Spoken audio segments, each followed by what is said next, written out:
Right. So we'll start today class. I just little bit overlap from the yesterday class. Okay.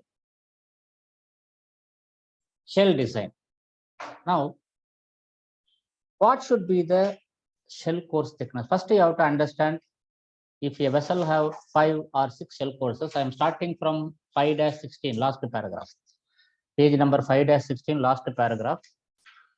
If you have a 6 shell courses, each shell course will have a different thickness.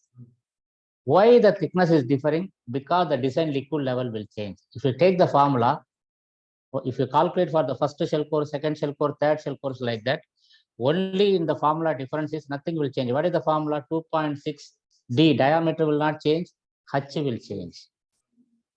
H will bottom will be, for example, 30 feet. Second course will be you have to minus the first course width. So H will change. All other will not change. Because of the H is changing, each shell course will have a different thickness. Or the purchaser wants, he can use a bottom shell course for the entire tank. That also allowed. Now, what should be the minimum thickness of the shell? There are 3 formulas. One is called TD, design thickness, you have to calculate it. Second one is TT, T means test thickness, hydrostat thickness, we have to calculate it. And there is a table value, this table value, whichever is the lower value, we have to take it. Whichever is the lower value, we have to take it. Okay, this is the one. So you can 5611, please this one. The required shell thickness shall be greater of the design shell thickness, including any corrosion allowance or the hydrostatic shell thickness, but the shell thickness shall not be less than the following. So shell thickness cannot be less than this following table. For example, this table is based on the tank diameter. See, for example, your tank diameter less than 50 feet, minimum shell thickness will be 3/16 inches. You have to calculate TD, you have to calculate TT, then you should take 3/16, whichever is the higher value, you have to take it. That is the logic. Okay, so yes, you have to calculate TT, TD. There are 2 formulas. So we will be in that which is the higher value you will take. Then we will compare this value. So in that which is the higher value, you have to take. Or I will put it like this. There are 3 values, TD, TT, this table. All the 3 values you have to put it, which is the highest higher value, you have to take as a shell thickness. That is edu higher arko adan shell thickness. Minimum thickness this should be there for any course in this tank. For example, if your tank diameter is less than 50 feet, the minimum thickness will be 5 mm. That's why you remember I told yesterday, bottom minimum thickness is 6 mm, shell minimum thickness is 5 mm, roof minimum thickness is 5 mm because of this table. And if the tank diameter is 50 to 120, then minimum thickness should be 6 mm. 5 mm is not allowed. If tank diameter is 120 to 200 feet, minimum thickness should be 8 mm. Tank diameter is greater than 200, minimum thickness should be 10 millimeter.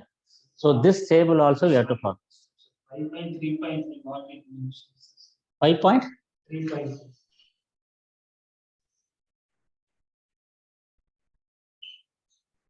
Sir, this table value is applicable for any course? Any course, it is applicable for any course. Okay, 5.3.5,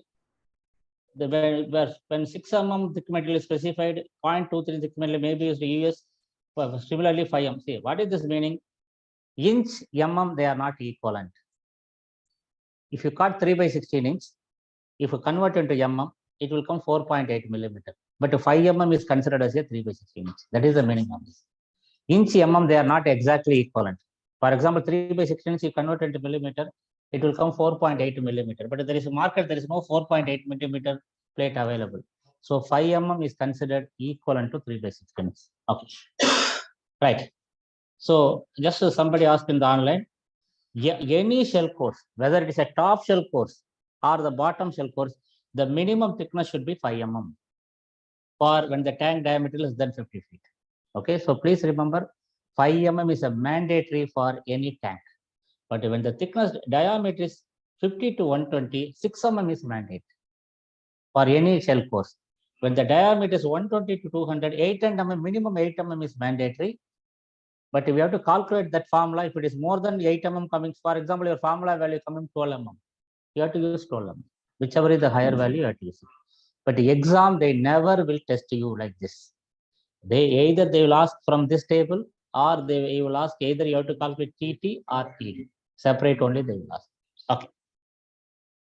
So this is the annular plate. Now these are not important. Now how we are calculating the stress? Because that also exam they are asking. You remember, we will take one material, say 516 grade 60. Okay, what is the design stress it is given? 516 grade 60, 21 300.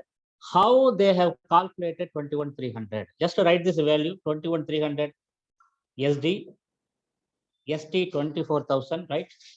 ST 21 300, SD 24,000. Okay, and you write the tensile strength 60,000, yield strength 32,000. You write a tensile strength 60,000. You can see here. No, okay, tensile 60,000, yield strength YS, yield strength 32,000. Why I am telling you to write it? How they arrived at 21 3,300 and 24,000? This is the formula they use. Just to go to the page number 5-18.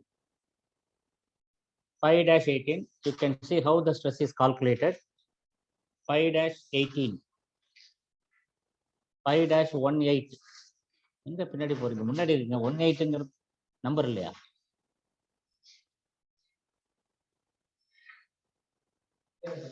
மேல number இருக்கு பாருங்க. Number பார்க்க. இல்ல 5- page number 5-1. Okay, you can see here the design stress shall be 2/3 of the yield strength. What is your yield strength?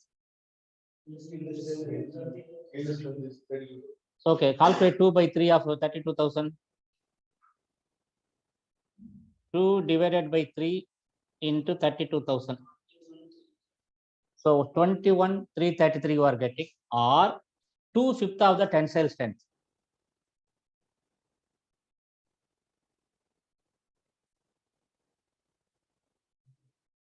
$24,000 you are getting. Which is the lower value? 333. That is the value they have taken, 21 300. That is the way they are calculating.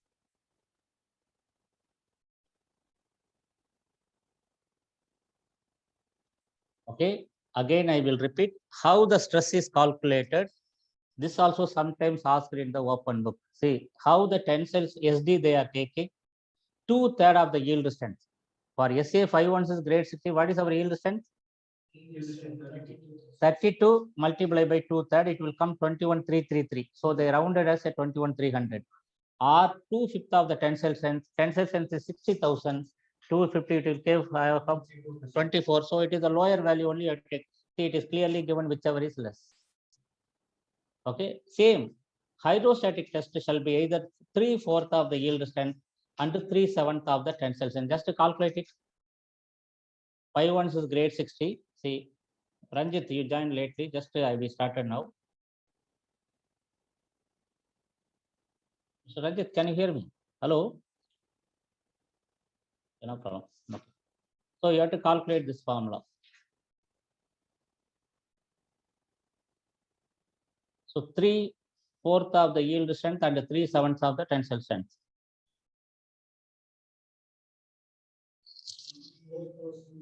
Whichever is the lesser value.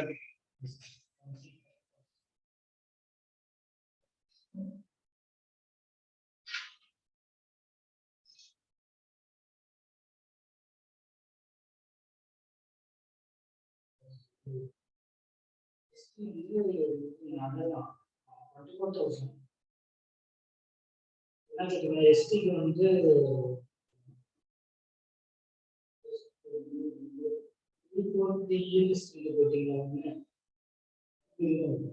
first வந்து 3/4 the yield strength 3/4 into 32,000. அதுக்கு வந்து 24,000 அதுக்கு 3/7 into ST tensile strength 60,000.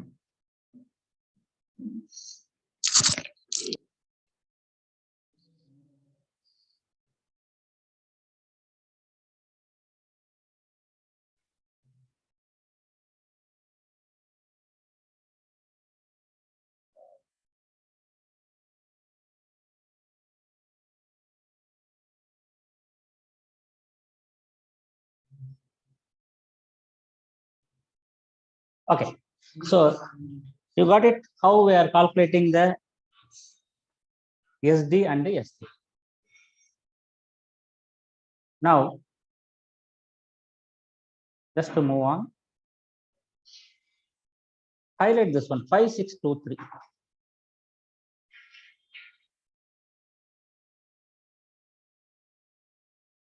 See how ST taken, there is a formula. Yield strength, central strength, there is a 2/3 or 2/5 only, whichever is the lower value they are taking. So that's why I explained it. So if you give yield strength and tensile strength, there is a formula given in the code, calculate the SP and the ST. Okay. Now, அதுல வந்து 24,000 one value இருக்கு. okay, இதுல 21,333. அதான் whichever is the lesser value, they will round it. They will round it as a 21,300. Okay. ST 24,000. Okay. Now, please go to the page number 5-20, 5623. We have a annexure A. If the purchaser wants, I told you, purchaser means owner, wants to fabricate a tank as per annexure A, it is allowed by the 650. But annexure A have some conditions. First condition, maximum shell plate thickness allowed is only half an inch. Half an inch means 12.5 mm. Condition number 1. Condition number 2, the stress, there is no stress table. Stress is as a fixed 21,000 we have to take. Condition number 2, annexure A condition. Condition number 3 is, there is one thing called the efficiency. We have to take, if you are taking spot radiography, today we will see how to take radiography in TAC. If you are taking spot radiography, efficiency should be taken as a 0.85. If you know radiography, 0.7. If you see our formula, 1 foot formula, there is no efficiency in the formula. But annexure A will have the efficiency. So highlight this open book question. Annexure A permits alternative shell design with a fixed allowable stress 21,000 pound force per square inch and a joint efficiency for 0.85 or 0.7. The design may be only used for tanks with a shell thickness less than or equal to half an inch. Okay, just to highlight it as a open book. Then 1 foot method, that is what we explained yesterday. The 1 foot method calculates the thickness record at points 1 foot above the bottom of each shell core. That's why it's called 1 foot. Any shell joint, that's his formula have H minus 1. H is the design liquid level from the bottom joint of the each course. We are minus 1 because we are calculating 1 foot above. That's why it is a minus 1. Okay. This method shall not be used larger than 200 feet diameter. That is important. This formula is allowed only up to 200 meter diameter tanks. That's why I told our exam scope is limited to maximum diameter 200 feet. Temperature 200 degrees Fahrenheit. Height, there is no restriction. Then the required minimum thickness shell plates shall be greater of the values computed by the following formulas. So the stress table is a open book question marking. Stress table markets, or sometimes they can ask only stress. You have to check the table and answer it. Open book question. Then see, last exam they asked A283 grade C. What is the SD design stress for 283 grade C? So just you have to refer the table and answer it. That's all. Now this is the formula, 2 formulas we use. TD 2.6 H minus 1G, page number 5-23. Page number 5-23. 2.6D H minus 1G divided by SD plus CA, and a TT 2.60 H minus only ST. Okay. First formula, it calculates the design thickness. That's why we are adding design thickness plus portion allowance. We are using the specific gravity of the stored product. Second formula is a hydrostatic thickness. Hydrostatic, which one will use? Water. What is the specific gravity of water? 1. So there is no G in the formula. Which one? Here you said that 0.3 explanation. No, that is a SI unit. Yeah, don't follow the SI unit formula. That is mm. If you put mm, then the formula, that's why I didn't highlight it. Okay. See, here he is asking this formula. This is the mm formula. Yes, in the SI units, you can see clearly SI unit. The value will be entirely different. You are using millimeter. It is for not feet. It is meter. So you can see here that formula. The definition will be given here. Design thickness in millimeter. hydrostatic shell thickness in millimeter, nominal tank diameter in meter. Don't use that formula. For our exam, we will use only the USC unit. I told you yesterday, USC means United States Customary Units. Right. Whatever we have seen so far in chapter 5 will have around 4 to 5 questions. I told chapter 5 will have around 6 questions. Whatever we have seen so far will have generally 4 questions. Remaining, we have more than 40 pages. The 40 pages will have generally 2 questions. They are not very important, but our question bank, we have covered very elaborate.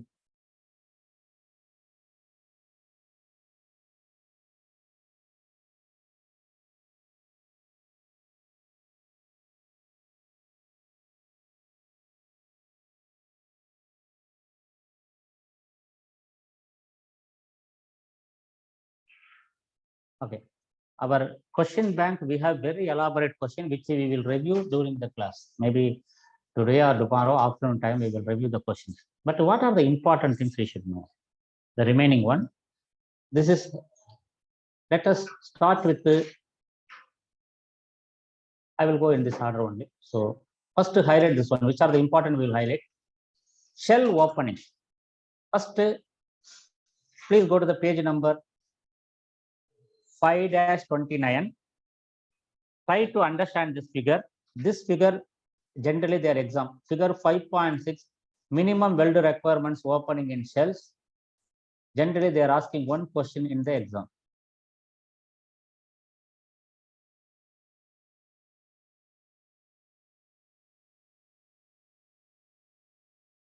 Now, these are the shell openings. Okay. Again, I am repeating, even though we will take more than 1 hour to cover the remaining 5, exam point of view, they are not very important. Generally, they will ask 2 questions only. Even if you skip the 2 questions, you can pass the exam, but try to answer it. Okay. Try to answer it. Okay. Now, first, you understand this is the opening. What is the mean RTR? You can see the RTR means regular type reinforced road. So there is a opening here, there is a reinforcement plate. What is LTR means? Lower type. This is very close to the bottom. This is the bottom weld. You can see the line. So where I am using the bottom weld. Now, this is a regular type, and SN means without any reinforcement plate. You understand what is reinforcement, right? SN shell opening with neither a reinforcement nor a thickened insert plate. Now, what is the dimension A? What is the dimension A? Distance from a vertical joint. Is it okay? What is B? Distance from the horizontal joint. What is C? Distance from the bottom plate. What is the D? Distance from the bottom plate for the lower type. See this shape. You can see this shape. There is a special name called tombstone. Just write nearby. This is called tombstone. TOMBSTONE. Tombstone shape. Yeah, tombstone. Ranjit, now you can hear me? Hello, Mr. Ranjit. Yeah, this is, I will write.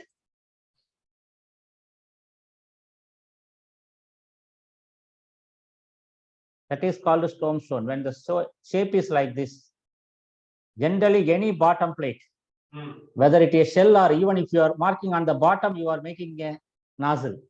It should be tombstone shape. Even bottom plate with the shell to bottom weld we are attaching, it should be tombstone shape. This is called a tombstone. Tombstone means this is the tombstone shape.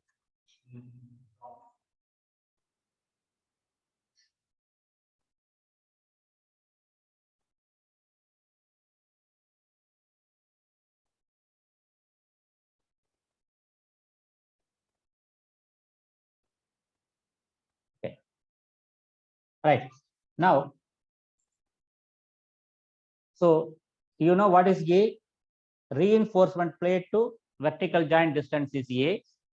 Reinforcement plate horizontal joint distance is B. Reinforcement plate to bottom shell to bottom weld is C. And D is the nozzle to bottom weld with the tombstone shape. What is E? How much you can cut on the horizontal weld? Suppose you want to make a nozzle on the horizontal weld, that is E. What is F? F is how much it can be cross the vertical weld when you are cutting the nozzle on the weld. How much it can cross the vertical weld, F and G. Okay, now you come to this one. Sir Yes. கொஞ்சம் கடைசி அந்த EF சொன்னது புரியல sir. EF not required actually. So okay, I will say like again. I will. So ABCD is okay. Yes sir. Okay, what is E means? E is the distance between a reinforcement and without reinforcement nozzle. This distance is E. Okay sir. F means suppose you are cutting a nozzle on a horizontal weld. You can see we are cutting a nozzle on the horizontal weld. Yep. How much distance it should cross? The opening should cross a horizontal weld. That is the F. Okay. You can say okay. What is the G means? Any reinforcement crossing the horizontal weld. How much distance between the nozzle to the horizontal weld? Reinforcement plate to horizontal weld. That is the G. Okay. Okay sir. Sir, Now, one yes. One more thing sir. Sorry, RTR la வந்து outside of RTR we have reinforcement sir. It's looked in the form of diagonal. No, it can be any it can be diamond shape or any shape. Okay. Next, what do you mention about the tombstone sir? When it is Tombstone, LT, this is the tombstone. Tombstone, you can see this is the tombstone. Where I the mean anything outer it is attached to the shell to bottom weld should be the tombstone shape. okay sir. This is called tombstone. Okay sir. This is not tombstone. It is a it can be diamond shape or any other shape. Okay. Thank you sir. Okay, right. Now again I will explain this shape. First, shell thickness less than half an inch, 13 mm. Condition, it can be welded or with the PWC also. What should be the A dimension minimum? 6 inch. No need to remember anything.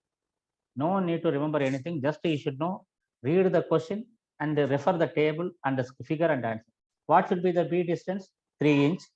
What should be the C distance? 3 inch. What should be the D? So it is D is here. It is a table 5A, 5B. You have to check the TD. Leave it, we will see later. E 75 mm. F lesser of 80 or half an inch off radius, and G is 8 times thickness. When the thickness is greater than half an inch, as welded we have some conditions, and PWST we have another conditions. Just to highlight this one because these are asked in your questions. So for as welded greater than, what should be the distance? What is the A? Distance between a reinforcement and a vertical weld. So we have to answer it 8 times weld thickness. W is weld thickness or 10 inch. Yeah, whichever is greater. Now all this thing, they have lot of explanation also given. Everything is given in the wording also. So just to highlight the important, highlight this one. Previous page 5717. 5717. Page number 571. Highlight this one. Shell openings may be reinforced by use of an insert plate or reinforced plate combination or thickened insert plate. A rectangular insert plate or thickened insert plate shall have a rounded corners, except as attaching the tank bottom with a radius greater than or equal to the larger of 6 inch or 60. T is the thickness of the shell course. What should be the, when you are reinforced, what should be this one? The radius, what should be the radius of the insert plate? When you are using the insert plate, it should be 6 inch or 6 times thickness, whichever is greater than the larger of this one. Highlight this one, mark it as a open book. Then you remember I told what is called a thickened insert plate. When the thickness is more than 3 mm, we call it as a thickened insert plate. Now, how we will weld a thickened insert plate with the shell? For example, if plate thickness is like this and the shell thickness is like this, how I will match it? So what you have to do? The thinner side we will prepare edge preparation like this, and the thicker we will prepare edge preparation and we will taper it. So weld will be like.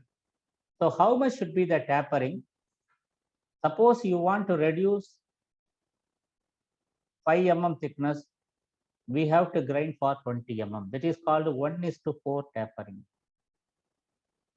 Very, very important, regularly asked close book question. It is mentioned at least in 4 locations in 650 and 650. What is the tapering? When you have different thickness, you have to taper one. Okay, so what should be the tapering? 1:4. Tank, it is always 1:4. Highlight this one. This is the close book question. The periphery of the thickened insert plate shall have 1:4 taper transition to the thickness of the adjoining shell material when insert plate thickness exceeds the adjacent shell thickness by more than 3 mm. Okay, so this is the meaning of tapering. So 5 mm, if it is equal, no need. So if you have difference more than 3 mm, because within 3 mm, welder can manage. The high low within 3 mm, welder can manage. Yeah, it is acceptable. If it is more than 3 mm, you have to taper. For example, if you want to reduce the thickness of 5 mm, 4 means 4 times length we have to grind. That is the 1:4. If you want to reduce 10 mm, 40 mm length, we have to grind it. This length of grinding should be 4 times. That is 1:4. Okay. This is a closed book question. Then just to move on. Now please go to the highlight this one because the sketches are later. We will highlight continuously. 5-30, table 5.3b, highlight it. 5-30, thickness of the shell manhole cover plate and folding flange. Now, where is the shell manhole? The problem with the 650 is sketch will be somewhere else, and so this is the shell manhole. Page number 5-34. Page number 5-34, you take it, shell manhole. I told you, I hope you understand drawings, right? You can able to read drawings. So you can read the drawing. This is the bottom plate. This is the shell. And this is the manhole. This is the manhole. And this is the manhole cover plate. This is called cover. What is the cover plate? We will call it as a TC. The cover plate thickness is called TC. This is called a neck. The pipe, this nozzle pipe is called TN, means thickness of the neck. TF means thickness of the flange. Okay, T, small t means thickness of the shell. Capital T here means thickness of the reinforcement plate. Okay, it will take time. You cannot understand just when I say immediately. Take your time. Read it first. First to see the sketch.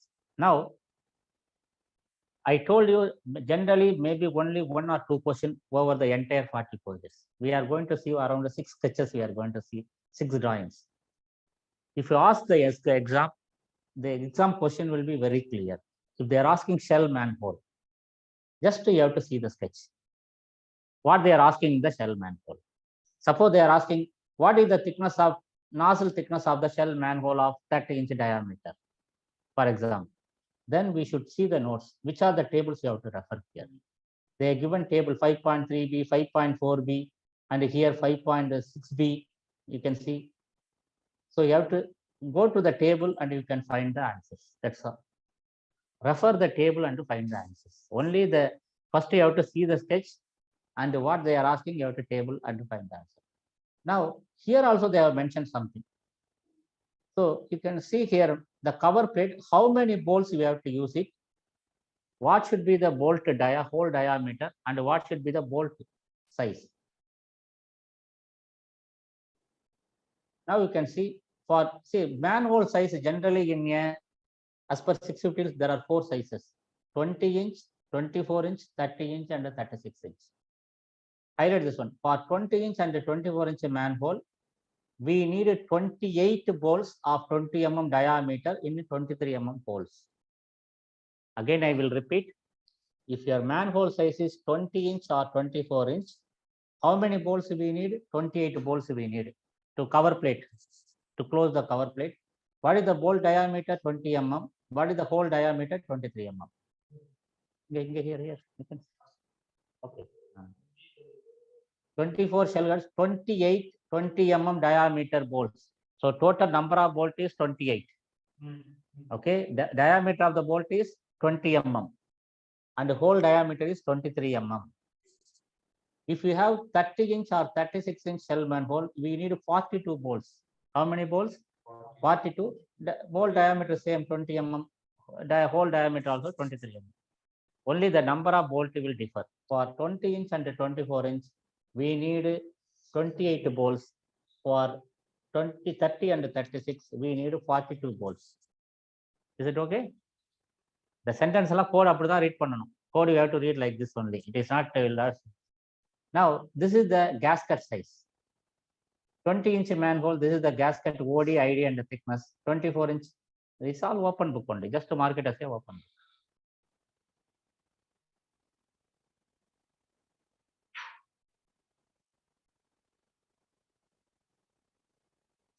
Now come to the, we will complete here and then go back. These are the important. Okay. Now please go to the page number 5-30. When I am saying page number, take page number. Page number 5-30. We have, I told you always you have to refer a B table. If you see 5.3b, what is the thickness of shell, monomer, cover plate, and bolting? You can see the maximum design liquid level given, equal pressure, minimum thickness of the cover plate, TC they have given, minimum thickness of the bolting flange, TF also they have given. If they ask TC or TF, you have to refer this table. This one highlighted, it is in our question bank. That's why we highlighted.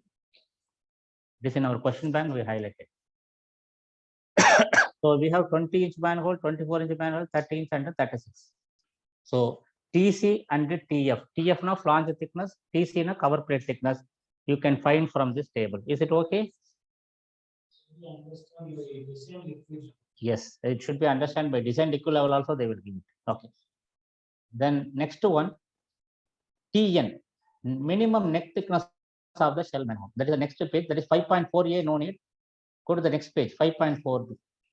Page number 5-32. Dimension of manhole thickness USC. So this table also you have to use.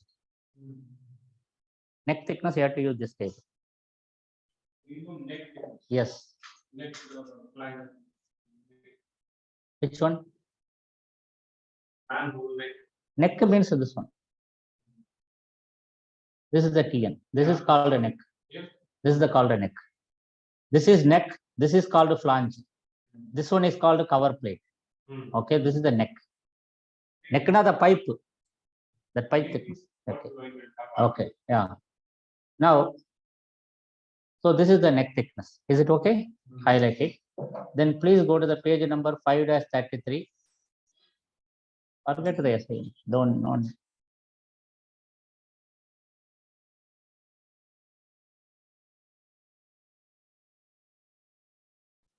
Okay. See, this one is important. 5.5b. Bolt to circle diameter DB and the cover plate diameter DF for 20-inch, 24-inch, 30. That is a bolt circle diameter and the cover plate diameter. DC and DB. Okay. Suppose you don't know where is DC, DB, you can see the sketch. DB is from here to here. DC is from here to here. Dimensions are given. DC, DB is given here. Okay, wow. Highlight the DC, DB. Okay. Now go to the previous page.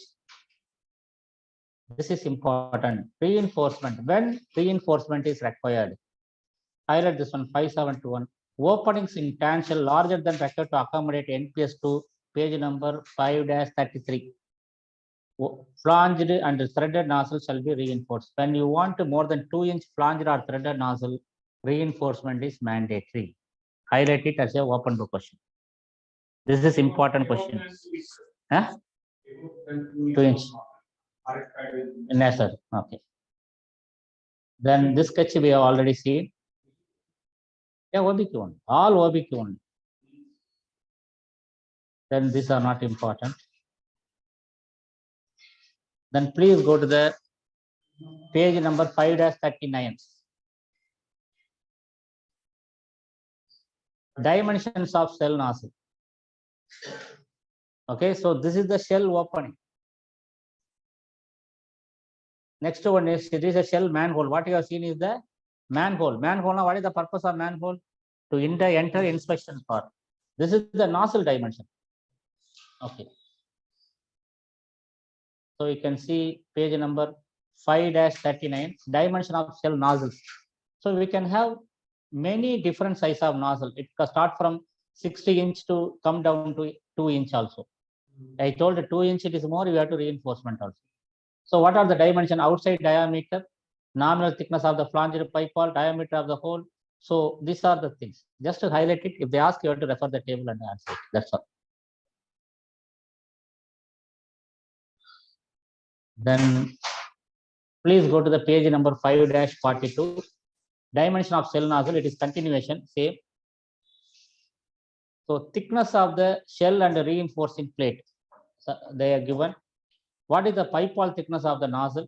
Maximum hole diameter dp, fillet weld size b, fillet weld size a. Just to highlight this, they ask only, you have to answer.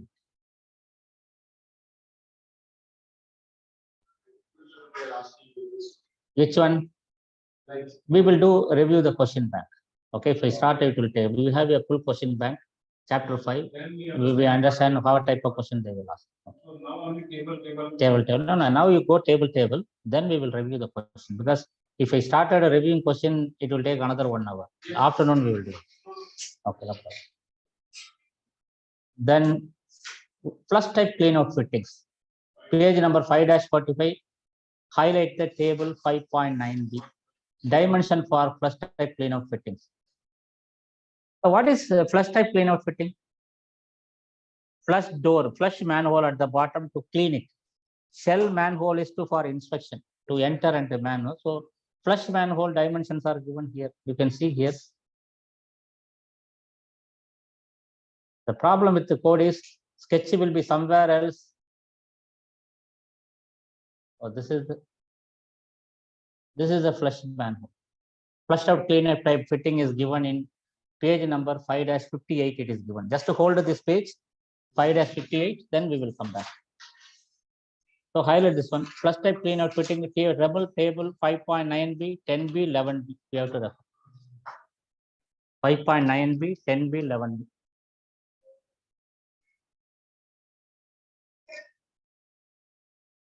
So now we will go back. So where we left. So 5.9b is here. Dimension of flush out fittings, we just highlighted it.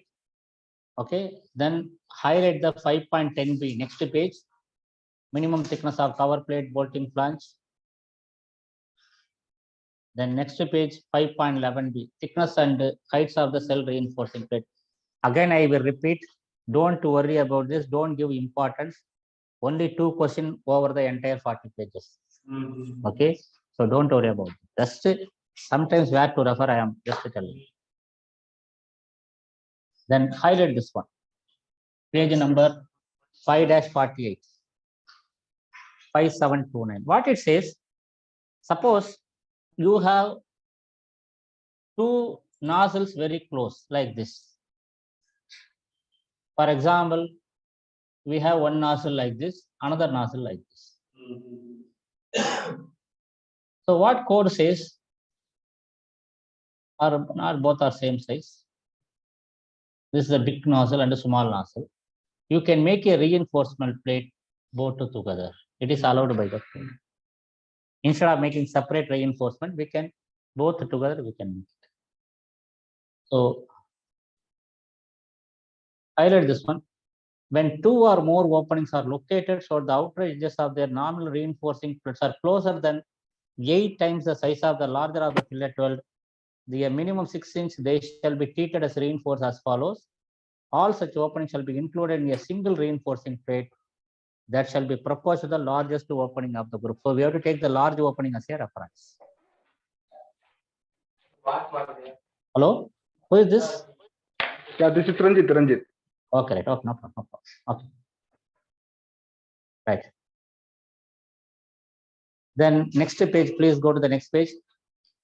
You remember, we see the shell openings. The explanation is given here. The sketch is somewhere else. That is the problem here. Okay. Highlight this one. This is already the 2 of the fillet weld around the non-inflated penetration and around the periphery of the reinforced plate, and the center line of the butt weld around the periphery shall be spaced greater of 8 times of the weld size or 10 inches from the center line. It is from that sketch only. No need to read the paragraph. If you understand the drawings, you can answer the question. We will answer this question afternoon session. Now highlight this one, 5733. A minimum distance of 3 inches shall be maintained between the toe of a weld around the non-reinforced penetration and the toe of the shell to bottom weld.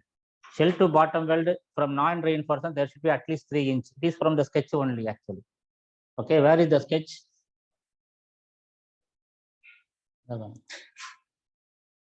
See, you can see the sketch here. The sketch is here actually.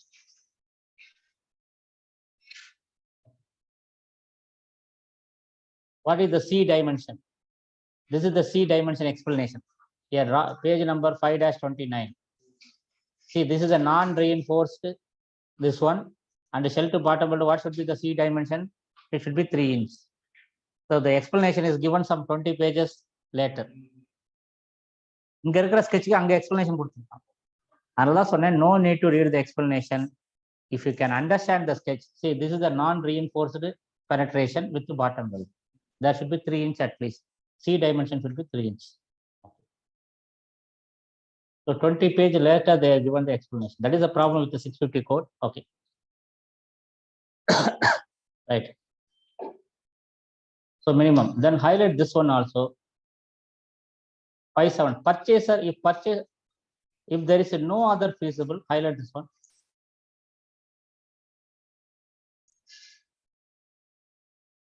And the purchaser accept the design, circular shell openings and reinforcing plates may be located on horizontal, vertical, vertebral shell joint, provided that the minimum spacing dimensions are met and the radiography examination, the shell joint is conducted. Suppose you are cutting a nozzle on the vertical or horizontal joint, it is allowed, provided purchaser should accept that one, first one. Second one, which area we are going to cut, you have to first radiograph it. Okay. The weld shell joint shall be fully radiographed for length equals 3 times diameter of the opening, not only the opening. You are going to cut a 3 inch opening, so at least 9 inch we have to radiograph. Sir, excuse me, sir. Can I stop you for a minute, sir, please? Yeah. Sir, when you're saying cutting the vertical or cutting the sheet, is that are you mentioning about the shell, sir? Yeah, you can see the next page, there is a sketch. See, this is the vertical joint. Yes. We want to put a nozzle here without Okay. reinforcements. You can see penetration without reinforcing. You want to cut the shell plate. It is allowed by the code. Okay. This joint, but there are conditions. First, how much we have to cut is 9 times of the nozzle diameter radiograph we have to take. See, this is the length of radiograph. You can see here extent of radiograph. Suppose you want to cut the 3 inch diameter nozzle, total 9 inch we have to take radiograph. So from the center, this side 1.5 times, this side 1.5 times, 3 times. 3 times. 3 times, 3 inch. Suppose 10 inch nozzle you are wanting, 30 inch you have to take radius. 15 inch that side, 15 inch this side. And the purchaser should accept it. Okay, then how much a nozzle should be extended beyond the vertical weld? This is the rule. 8 times of the shell thickness or half of the radius. Okay, this is the one, this is the same only here. Okay, radiograph examination we have to do, and this also open book question. Sriram, okay now? Hello? Okay, sir. Okay, Okay. sir. Okay, sir. Thank you. Okay. So highlight this one. Minimum spacing when you are cutting the nozzle, it should cross the nozzle, cross the vertical seam by at least 8 times of the shell thickness or half of the radius, whichever is less. That is important. Open book question. Just to mark it, we will work out questions, then you can understand. Again, I repeat, these are not important. That's why I don't want to waste the time. Then we will go to the next one, 5-51. Now, stress relief, generally there will be one question. Okay. When PWC is mandatory for a storage tank, it will be easy first. It will be not that much tough. Okay, no drawings. It depends on 2 things. First one is what product you are going to store it. Suppose you are going to store a product with the stress corrosion cracking problem, then it may be required the entire tank to be close to well heated. That is different case. Other than that one, when PWC is mandatory or flush type door, you know what is the flush type clean out fittings? PWC is mandatory. So what they will do, they will assemble in the ground, put it inside a furnace, PWC, then they will install it. First one. Second one, for group 1 to 3 materials, there are 2 conditions. When the nozzle size is more than 12 inch and the shell thickness is more than 1 inch, if both conditions are there, then PWC is mandatory. So shell thickness or the reinforcement plate, including the insert plate thickness, should be more than 1 inch. Nozzle size should be more than 12 inch. Then PWC mandatory. Group 4 to 6, nozzle size is more than 2 inch. Shell thickness is more than half an inch. That also PWC mandatory. Okay, now what are the other things you should know about the PWC? How we will do PWC? We'll do slowly, hold it, cool it. What should be the heating rate and the cooling rate? It is same like a pressure vessel actually. So generally holding time is 1100 degree Fahrenheit to 1200 degree Fahrenheit. Holding time is for 1 inch, 1 hour. That's all. 1 inch per hour. There's no table like section 8. 1 inch per hour. Suppose you want to reduce the temperature. For example, instead of 1100, you want to shoot 1050. It is allowed by the code. You have to increase the time. Every 50 degree, you are reducing 50 degree, minimum 2 hours.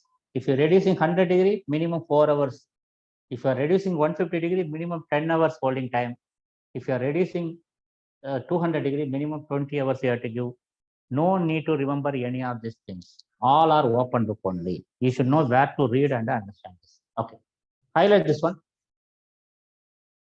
All flush type clean out fittings and flush type shell connections shall be thermally stress relieved as an assembly prior to installation in the tank shell, or alternatively after installation into the tank if the entire tank is stress relieved. The stress relief shall be carried to temperature 1100 to 1200 degree Fahrenheit for 1 hour per 1 inch shell thickness. That is important. Open book question. The next one, 574 to also highlight. For non-flush type nozzle and non-base, when the shell material is group 1 to 3A, all openings NPS 12 are larger in nominal diameter in a shell plate or insert plate or thickened insert plate more than 1 inch shall be prefabricated into the shell plate, insert plate or thickened, and the prefabricated assembly shall be stress relieved, same 1100 to 1200 for 1 hour per inch.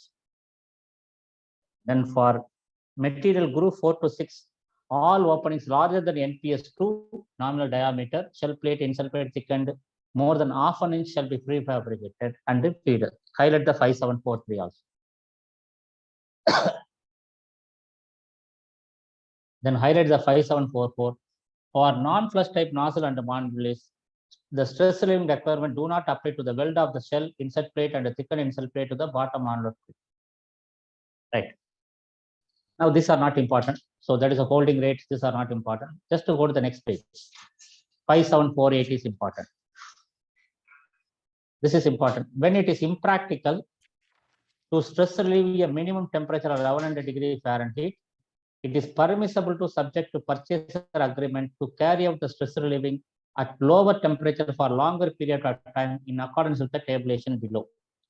So the lower temperature PWC may not provide material toughness or vessels as equivalent. So what is it? If you are 1100 1 hour, 1050 2 hours, when you are reducing, this is open to question market. 1000 4 hours, 950 10 hours, 900 20 hours. Highlight the note. For intermediate temperature, time heating shall be determined the site interpolation means average. Stress relieving at this temperature is not permitted for A537 class 2 material. This lower temperature PWC is not allowed for A537. Then these are not important. Please go to the next page. 5-53. Highlight this line.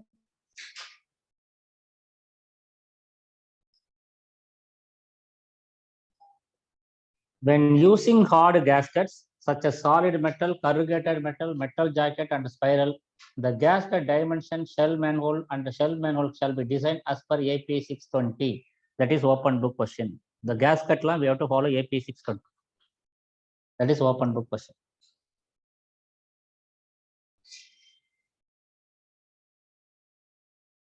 Then these are not important.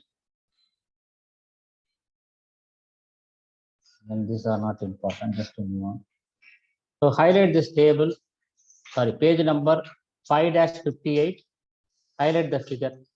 Flush type clean out fitting 5.9B, 10B, 11B, we have to refer. Highlight this one. Okay. Then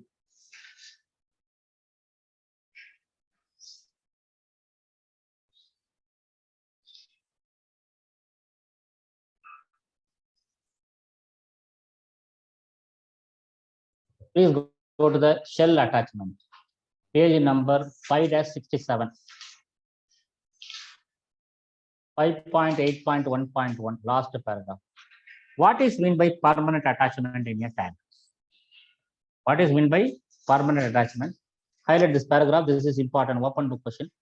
Permanent attachments are items welded to the shell that will remain while the tank is in intended service. Then include the wind girders, stairs, gauging system, davits, walkways, tank anchors, supports for internal items such as heating coils and other piping supports, ladders, floating supports. This all called as a permanent attachment. That is open book question. Then this one is again open book question. 5.8.12a. This first line. Permanent attachments may be welded directly to the shell with the fillet tools have maximum dimension of half an inch. So permanent attachment maximum weld size should be half an inch. Next line also important. The edge of the any permanent attachment shall be 3 inch from the at least 3 inch from the horizontal joint and at least 6 inch from the vertical joint. That is important. So any permanent attachment, say ladder, platform should be horizontal. We should have a 3 inch, and the vertical it should be 6 inch. Joint line 3 inch thalli irukum, horizontal, vertical line 6 inch thalli dhaan irukum. Permanent attachment. These 3 lines are important. So the maximum weld size is half an inch important, and this one up to here it is very important.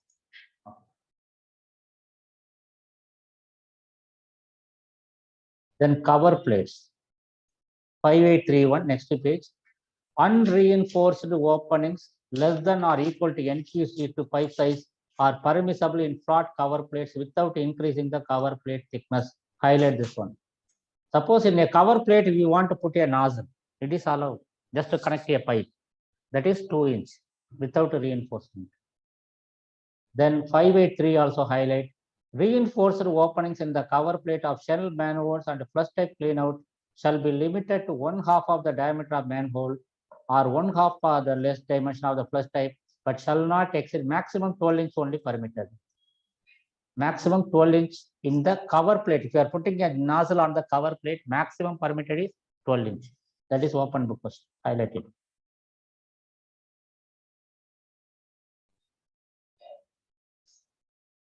Then roof venting. 5851, highlight this.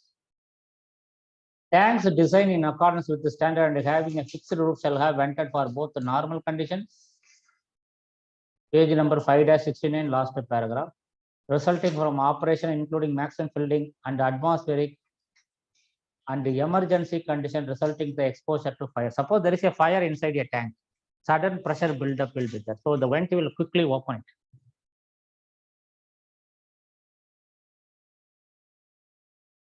Then these are not important. So next page you can see figure 5-16 roof manhole. See, you can see here, this is the roof sketch and this is the manhole. Same, there will be which table we have to refer 5.13b. Roof manhole table on the 5.13b, but there is no example. Now 5-72, next page. When you have a vent on the roof, what will happen? The birds can go inside and block this. The birds, so further they will put a mesh. This is closed book. This is important.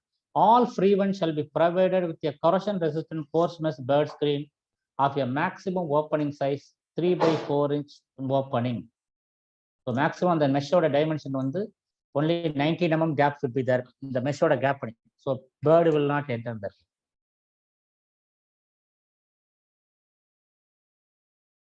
I will this one.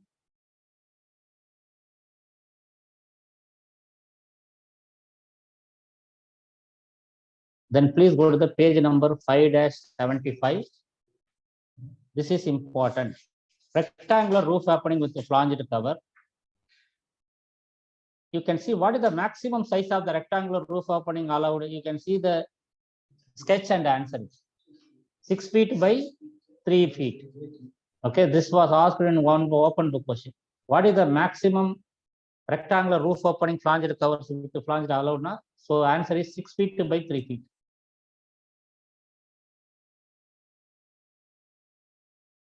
6 feet by 3 feet.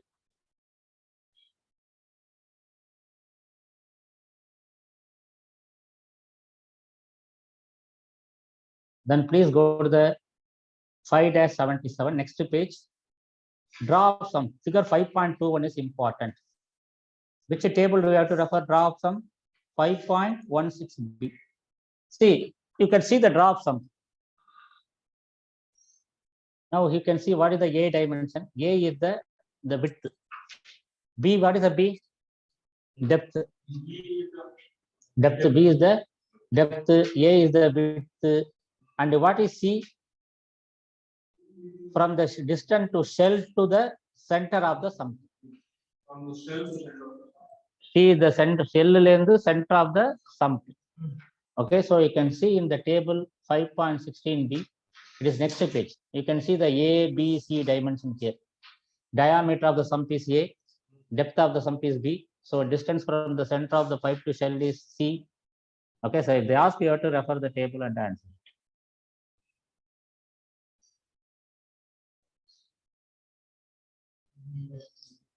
இருங்க. The sketch understand ஆகுதா? இதுல என்ன சொல்லியிருக்கோம்? C-ங்கிறது இங்க பாருங்க. C இங்க இருக்கு. C is here. Shell to center of the sump. The pipe center இருக்கு பாருங்க. The pipe வந்து இங்க வருது sump length. Pipe center. That is C. What is the A is the diameter. Or we can say that is a width I told you. That is a diameter. B-ங்கிறது it is a depth. From bottom to end, how much depth it is there? Is it? This one is a sum. This is sum. It's sum. Drop sum. Okay. Right. Then highlight this page number 5-79. 5.8.11.2. What is inlet diffuser? If the inlet is coming with the force, it may erode a tank. So that we have to spread it. That is called diffusing. Highlight this one. Inlet diffuser shall be provided when specified by the purchaser or the floating roof manufacturer. Traditional diffuser sizing to limit exit velocity of 3 foot per second provides protection for tank and reduce the static electricity built due to splashing or misting. However, does not limit the static built tank. So it is set to, what is the 3 foot per second? That is the maximum velocity. Market is open. Now we will go to the roofs. Actually, that's all headache area. That is completed. Now it is a very simple one. Okay. So what are the different type of roof? I told there are fixed roof, floating roof, and frangible roof also I told. Okay, these are explanation given. I read this one. A supporting cone roof. Supporting means there will be a column, girder, and rafter. Self-supporting means there will be no column. Okay. I read this one. A supporting cone roof is a roof formed to approximate surface of the right cone that is support principally either by rafters on girders and columns or by rafters and trusses or without columns. That is supported roof. Then highlight the next one. A self-supporting cone roof without a column is formed to approximately surface of the right cone that is supported only in its periphery. Then what is the roof plate thickness? Very, very important closed book question. Yeah, the roof plate thickness having a nominal thickness 5 mm. So you remember I told you shell 6 mm, sorry, bottom 6 mm, shell minimum 5 mm, roof also minimum 5 mm. Then what is meant by frangible roof? Highlight the 5.10.26. A roof is considered frangible. Okay. If the roof to shell joint will fail prior to the shell to bottom joint in the event of excessive internal pressure. So roof to shell joint will lift up first. When a purchaser specifies the tank with a frangible roof, regardless of the type of steel, stainless steel, duplex or other, or annexure of the standard, the tank design comply with the A, B, C, or D of the following. So frangible should follow the A, B, C, or D. A. For tanks 50 feet in diameter, the tank shall meet the all of the following. Highlight this one, open book question. Slope. For the slope of the roof at the top angle does not exceed 2:12. It was asked in the open book.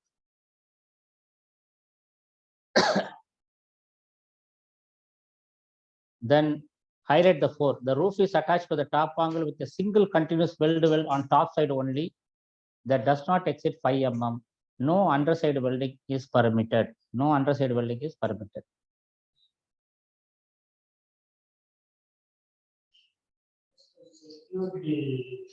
So why we are only one side welding? If there is a builder pressure, it will break. If you weld both sides, it will not break. Then next page, 5-95. Supported cone roof. Highlight this one. The slope of a roof shall be 1:16.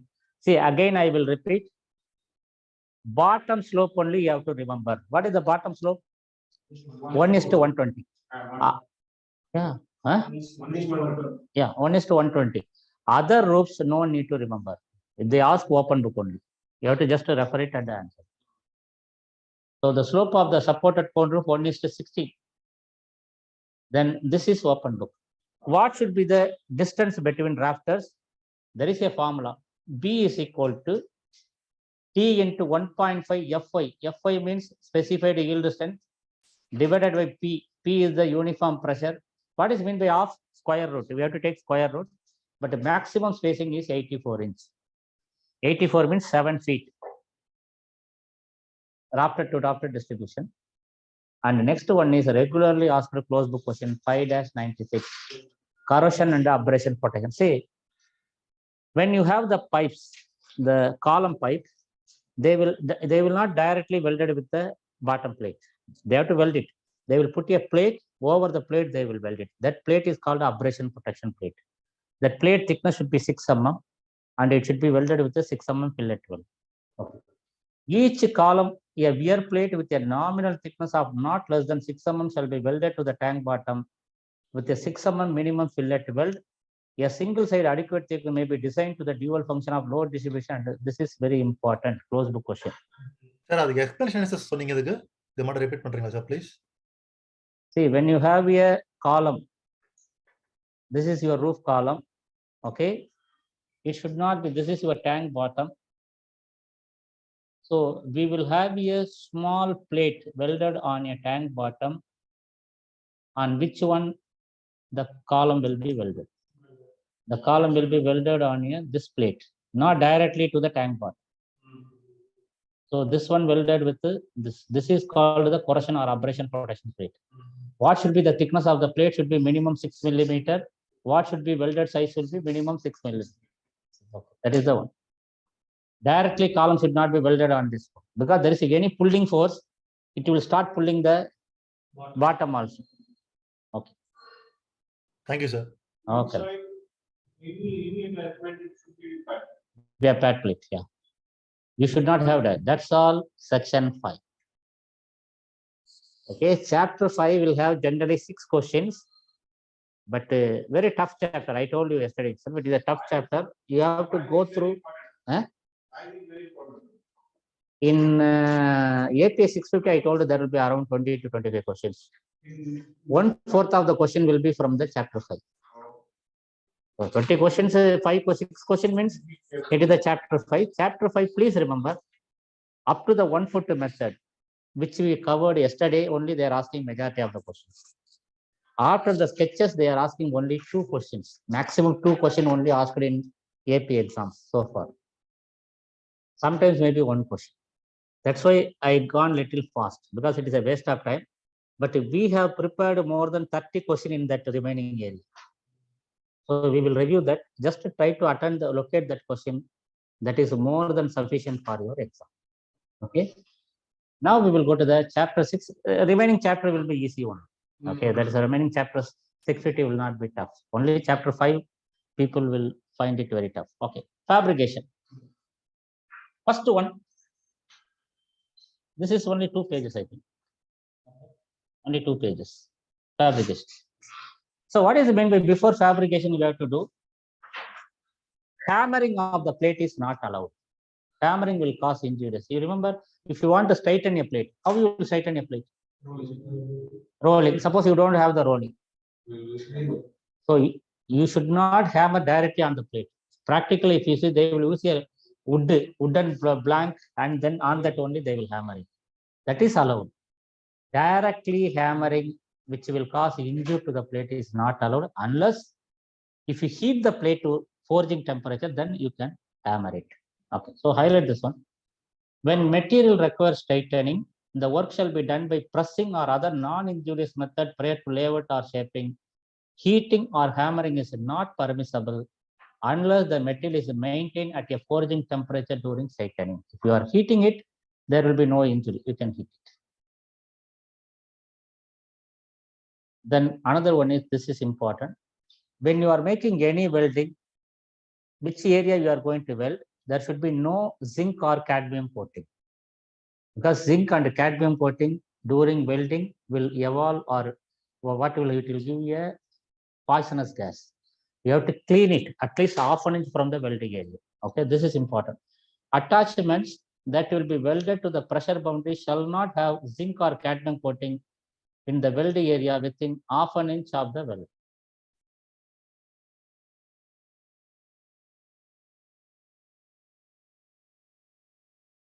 Then finished plate edges. The edges of the plate may be sheared, machined, chipped, or machined gasket. This next one is open with shearing. Shearing na cutting shall be limited to place less than or equal to 10 mm used for butt joints and less than or equal to 16 mm for lap welded joints. So shearing is allowed only less than 10 mm for butt joint. You have to go for otherwise other cutting methods. Gasket like this. Shearing machine is not allowed. 16 mm for lap joints. Then these are not important. Then highlight the next 6.2 shop inspection. First 2 lines. Purchaser inspector shall be permitted free entry to all parts of the manufacture plant that are concerned to the contractor whenever under the contract being. So purchaser should be allowed to enter any place where the fabrication is going on. Then this is important. Highlight this one, second paragraph. Mill test reports or certificates of compliance as provided for the material specification shall be furnished to the purchaser only when option is specified in the original contract. They to be provided. Suppose contract it is written all MTR mill test certificates to be handed out to the purchaser, you have to hand out it. Otherwise, it is not a requirement because plate will be purchased by manufacturer. So the plate empty mill test certificate, if it is written in the contract, it should be handed out to the purchaser. Then they have to hand out to the purchaser.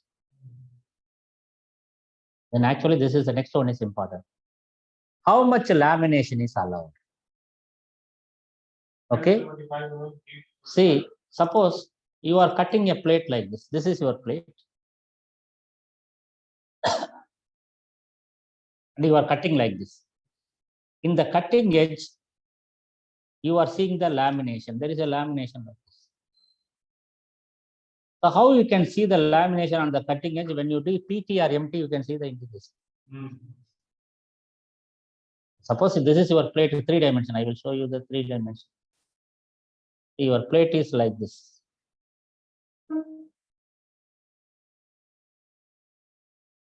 So your plate is like this. You see a penetrated indication like that. There is a lamination like this. It can show in PTMT. If the length of this less than 3 inch, the length is 3 inch, or the depth means this dimension is less than 1 inch, it is allowed by welding. You can close it by welding. Suppose if it is more long or more deep, then you have to cut the plate and remove it. You cannot close by welding. Edge la lamination therinja length 3 inch oda kammiya irundha weld panni close pannu. If it is more than 3 inch, you can scan it. UT you can scan and find how much it is going. You have to cut it. Suppose if it is more deep, then you have to cut and remove the area. Okay, so highlight this one. For lamination exceeding 3 inch in length and 1 inch in depth, repair may be made by edge gouging and rewelding to seal the lamination. It is allowed. If it is a length is 3 inch, depth is 1 inch, we can reweld. The manufacturer shall submit the edge repair procedure for purchaser acceptance prior to start of fabrication. For lamination exceeding these limits, the manufacturer shall either reject the plate or repair the plate by entirely removing the lamination. You have to cut this and remove. Before making such a repair, the manufacturer shall document the extent of lamination and submit a case specific. So actually question is here only. How much depth allowed? This is the question. So 3-inch length, 1-inch depth can be repaired. That is a closed book, open book question. Now we will go to the chapter 7, erection, another important chapter. It is a little bit lengthy, but it is interesting. It is not like a chapter 5. It will have around 4 questions. Chapter 7 will have around 4 questions. Erection. Yes, please. Break, sir. You need a break? Okay, so we'll have some 15 minutes break. After break, we'll continue. Okay. Yeah.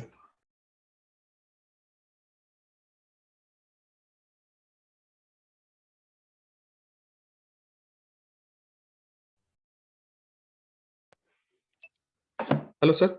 Yeah. Yes, please. Actually, I missed the first 1 hour classes today. So, is it Okay. possible to just send me the recorded videos? Let me check. Okay. No, after the class only. Okay. No, we cannot send it immediately because it will take time to download. No problem. Okay. After the class or tomorrow or some other time. Right. So we will start the next chapter. Chapter 7, erection.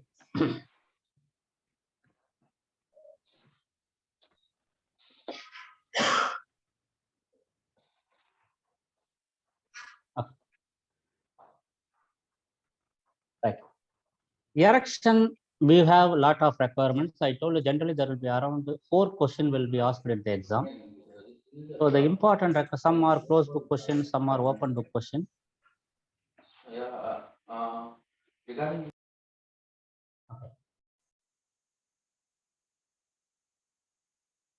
Right. So we'll go continuously because there is no, it is arranged very neatly. First one, who is responsible for foundation? I told you. Foundation is the responsibility of the purchaser. Okay. But once it is handed over to the contractor or manufacturer, it is his responsibility to maintain the foundation in good condition. So the foundation should be clean without any debris like wooden pieces or clay. Because if you put a plate on a wooden piece or clay, there will be a contact point that is called contact point corrosion, or it will cause a pitting corrosion. In the future, it may have a hole on the tank bottom. So just to highlight this one, required foundation and grade work shall be supplied by the purchaser unless otherwise specified in the contract.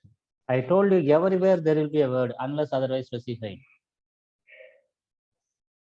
Then highlight the 712. After the purchaser stand the tank foundation over the manufacturer shall maintain the grade under the tank true profile and free from foreign materials such as clay, coal, sinter, metal scraps, or animal or vegetable matter of any sort.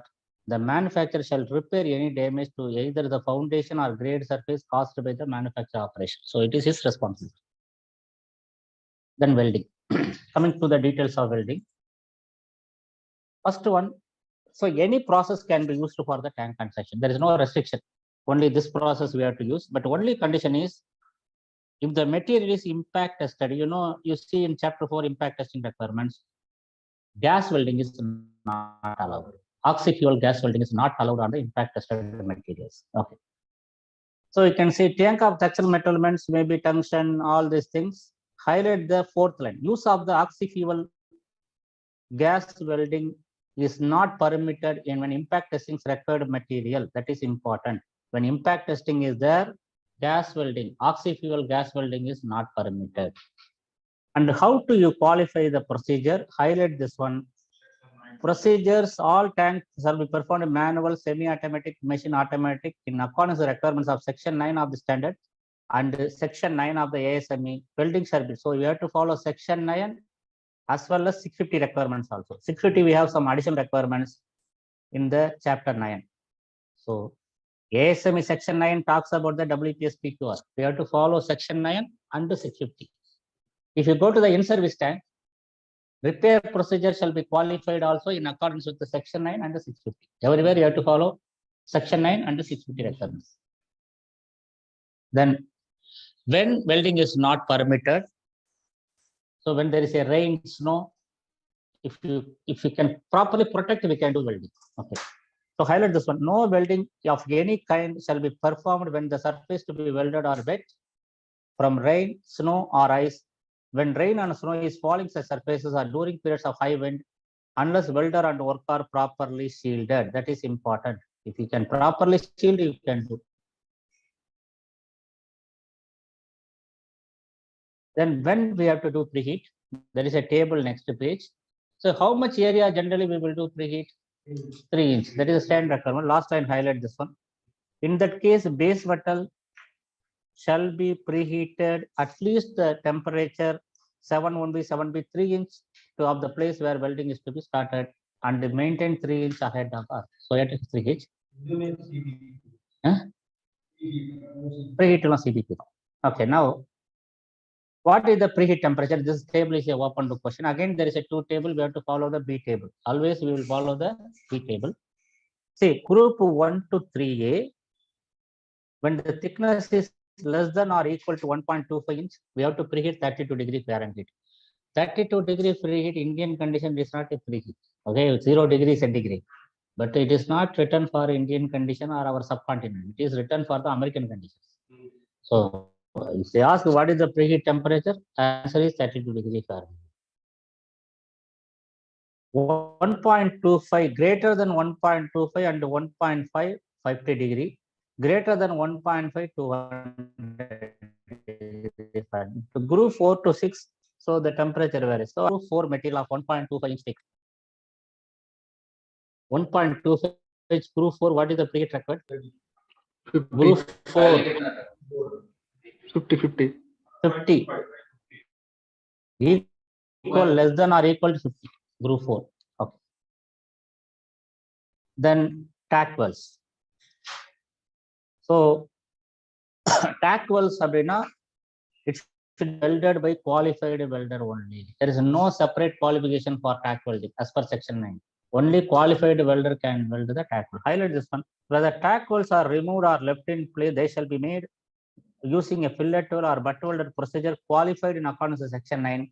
Tack welds to be left in place shall be made by welders qualified in accordance with section 9 and shall be visually examined for defect, which shall be removed, okay, if it is found. Then please next to this one, this is very important. Open the question.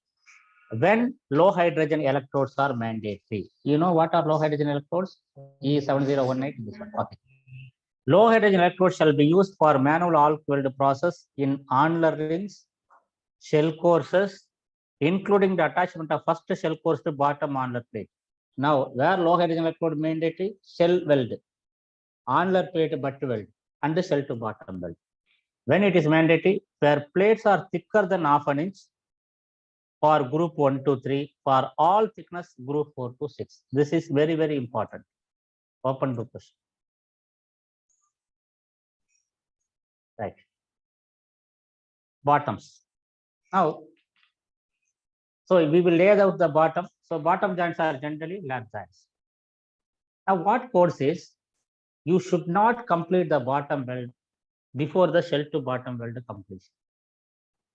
Because to avoid this, suppose you are laying the bottom, they will tack it. Some places they will not even tack it, just they will keep it like a lapping. When you have to complete the shell to bottom weld, any shrinkage, the bottom you have to adjust it, shrinkage. So bottom weld should be completed after the shell to bottom weld completion. Bottom weld, we have to left some joints. Okay, bottom weld should not be completed. Entire bottom weld, we will weld maximum welding, but some area we will left out so that when we are welding shell to bottom weld, the shrinkage will be compensated. So highlight this one.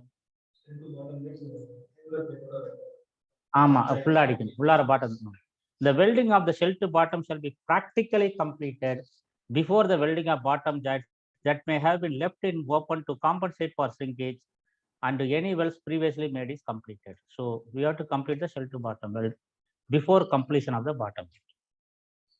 That is closed book question.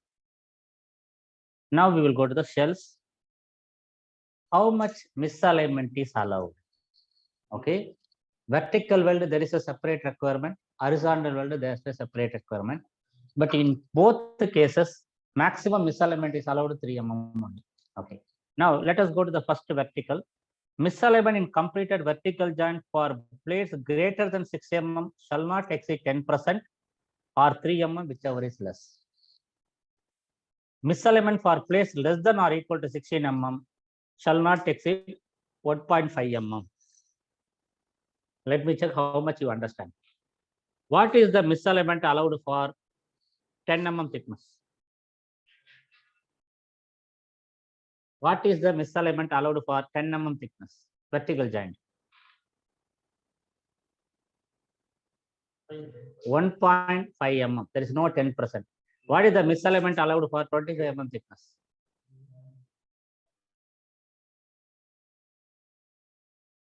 More than 16 mm, you have to take 10%, but it cannot more than 3 mm. Suppose what is the misalignment allowed for 40 mm thickness?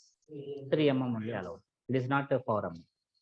So again, I will repeat, vertical joints, when the thickness is more than 16 mm, you have to take 10% or 3 mm, whichever is less.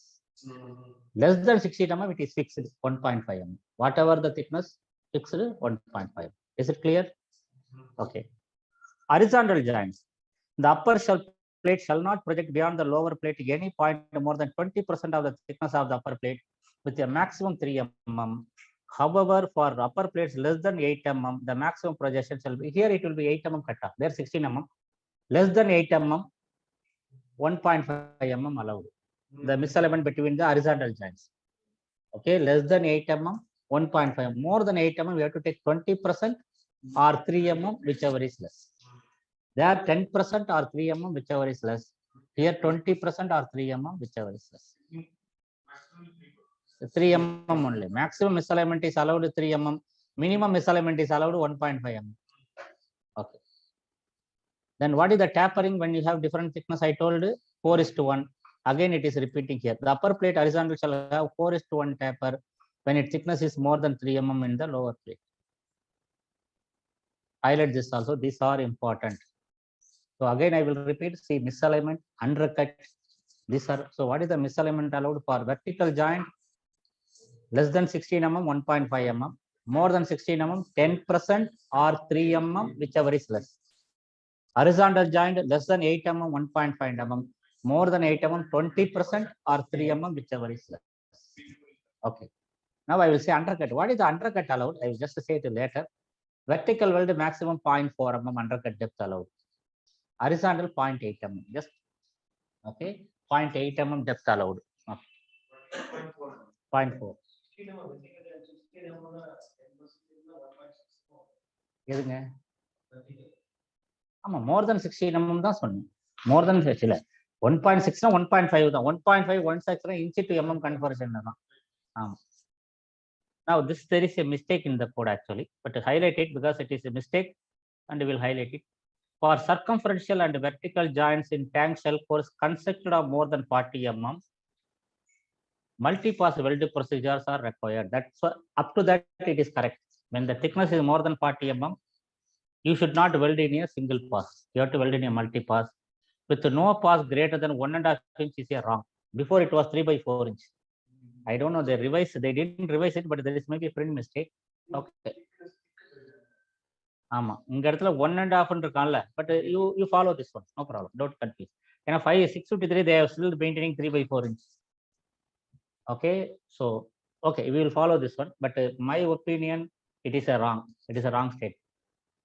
Again, I will repeat, when the thickness is more than 40 mm, you should not weld with a single pass. You know what is meant by pass, but the maximum pass thickness allowed is 40 mm. There is no logic actually, but it is a code. அதாவது 40 mm மேல போனா multi pass அடிக்கணும்னு சொல்லிட்டு ஒரு pass 40 mm மேல போக கூடாதுங்கிறது லாஜிக்கே இல்லை. 19 mm மேல போக கூடாதுன்னு முன்னாடி இருந்துச்சு. Old revision it was 19 mm, but now I don't know, there is a error here. They may correct later. Just to highlight it. Okay. But if they ask exam which one will, but what is written in the code only you have to follow. Okay. You cannot say no class they told like this. Okay, I am following this connection. Okay. Now we will go to the shell to bottom weld. Right. Even though it is not very important, understand this. How this is your shell. Sriram, you are online? Yes, sir. Okay, right. So this is your bottom. I told you shell to bottom weld is a highly critical weld. So because this weld is a highly critical. So what code requires? Again, I will repeat, we have three options. I think exam point of view, they never ask this one, but important. First, we have to weld a root pass.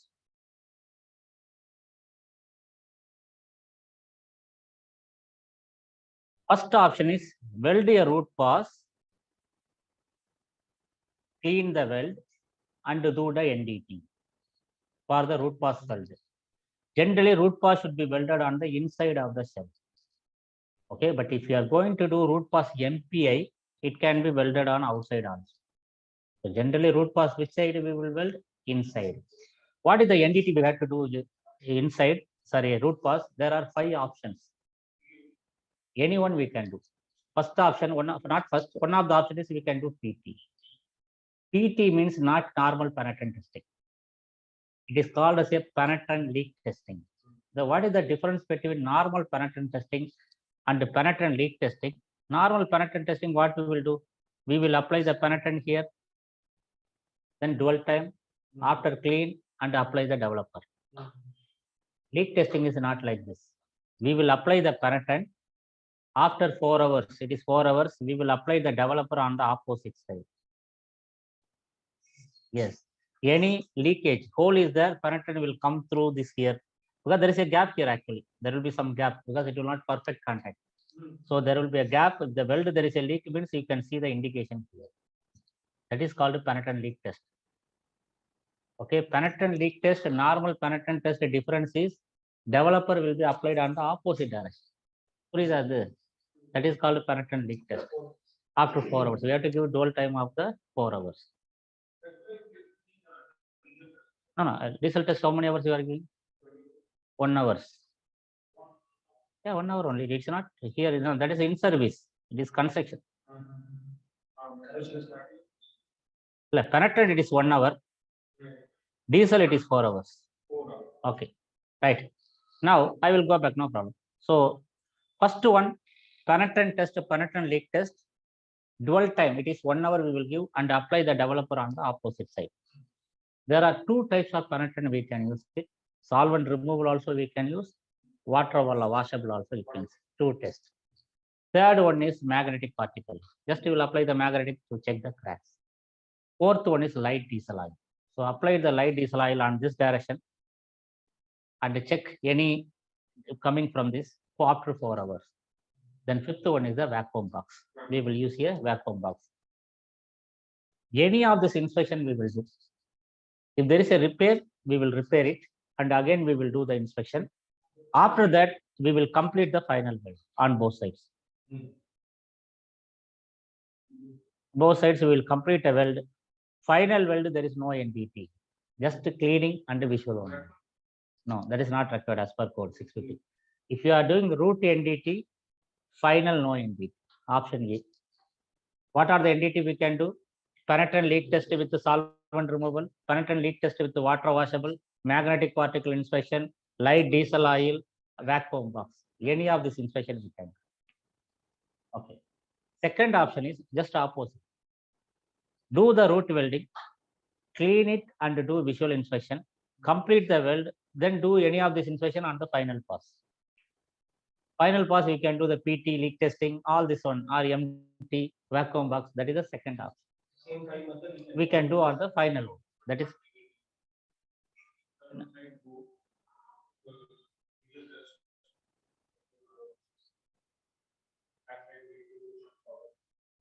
And then after cleaning, then we will do final pass. So outside final pass, then go for MT or PT. Inside we will do VT. Okay. That is your project spec. Okay, that is a code requirement I'm telling you. Okay, third option is no NDT on the root as well as no NDT on the final. But we will go for a air test. How we will do the air test? After final completion,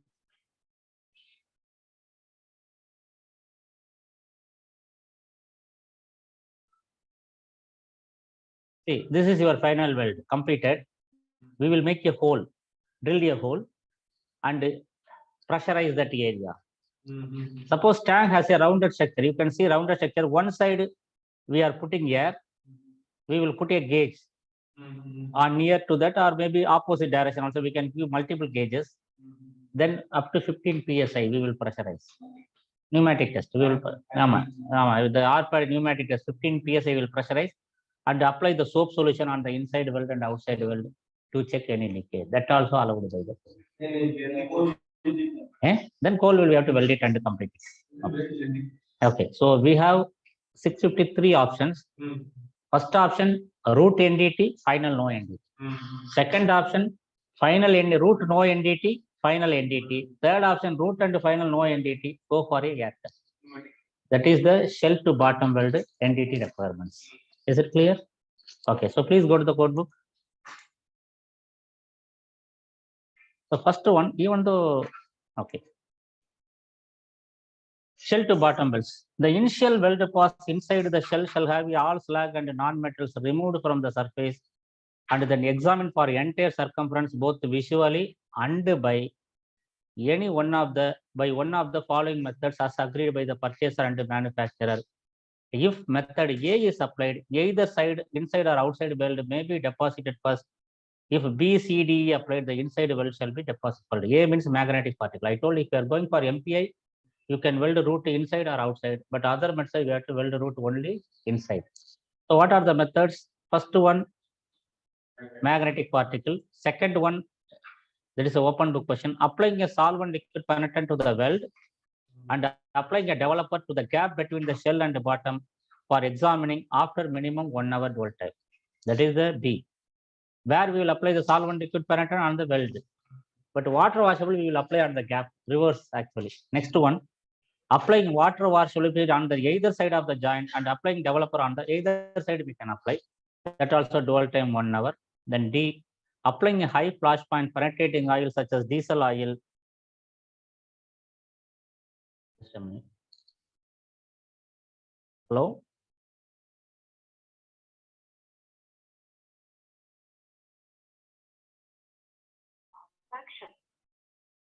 Your credit card, dear customer, with your section of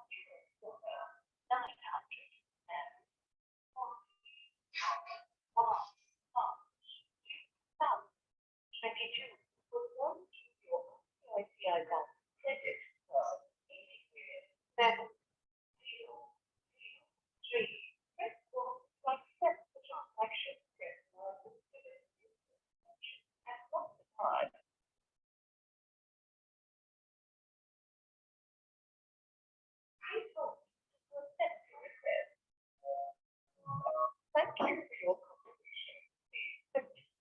Okay.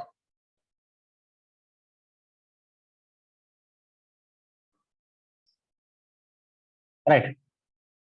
Applying a high flash point penetrating dice gap between the shell and bottom, letting it stand for at least 4 hours. Then applying a bubble forming solution using the right angle vacuum box. That is the AD1 of the NDT.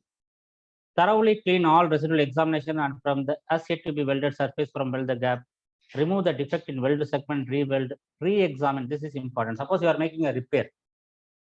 We have to do re-examine repair area and 6 inch on both sides. Also, we have to repair it. We have to do the edit. Suppose you have a repair on the PT. We will grind it and weld it. And weld area plus 6 inch on both sides, we have to do PT. Okay, this is important. Re-examine the repaired welds minimum 6 inch either side of the manner prescribed above. That is close book question. Then complete all weld passes joined both inside. Visually examine the finished weld surface. That is the option A. So finished weld, there is no NDT. Then 7242. As an alternative to 7241, the initial weld pass inside and outside of the shell shall have all slag and non-metals removed from the surface and the weld shall be examined visually. So no NDT from root as well as final.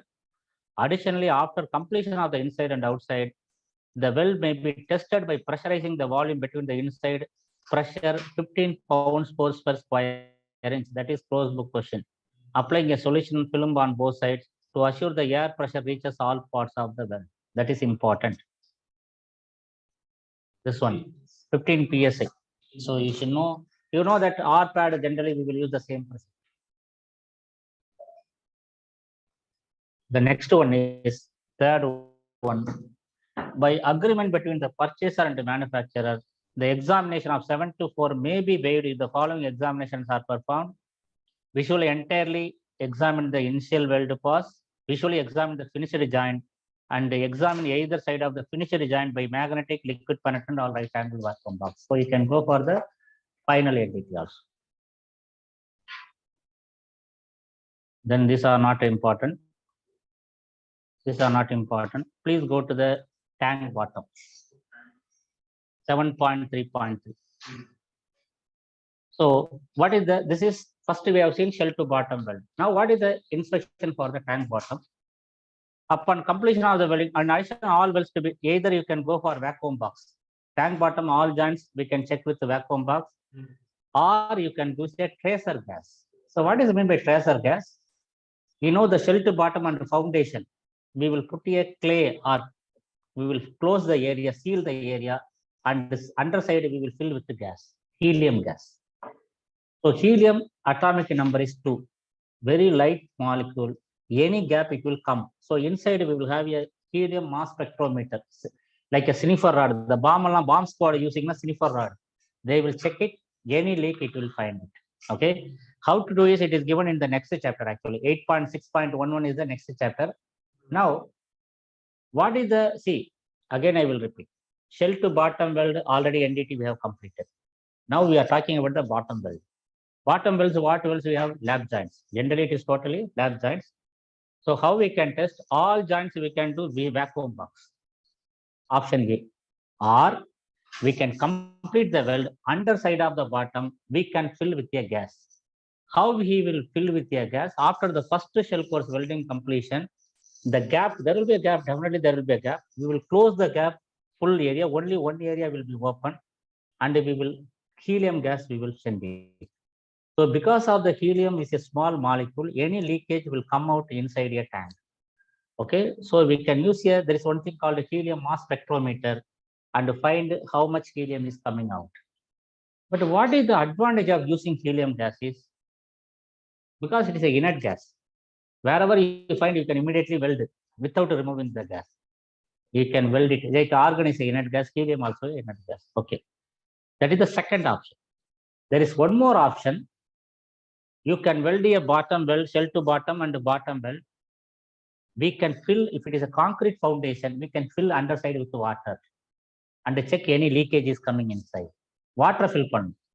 But for water filling, you have to lift to the tank a little bit and close it.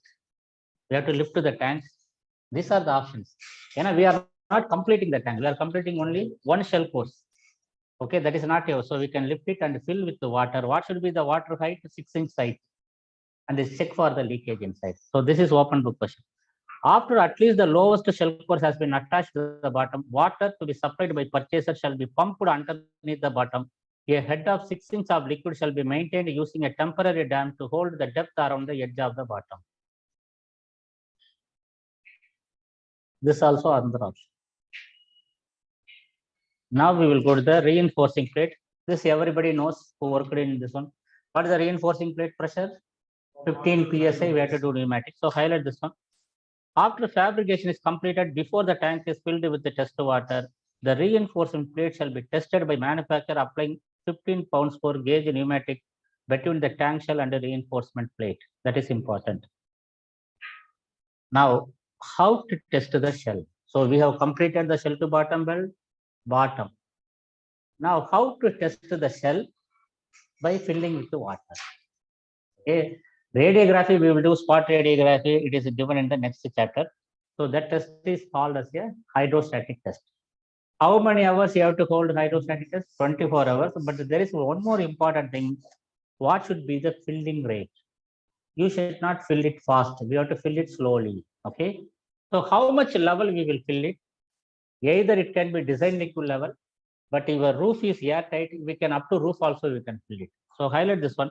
If water is available for testing, the tank shall be filled with the water, filled maximum design liquid level H, or For a tank with a gas tight roof, fill 2 inch above the weld connecting the roof plate and compression top angle. Above the angle, we can fill 2 inch. Okay, that is open book question. Fill the lower specified in A or B. Then next page, please go to the 73622.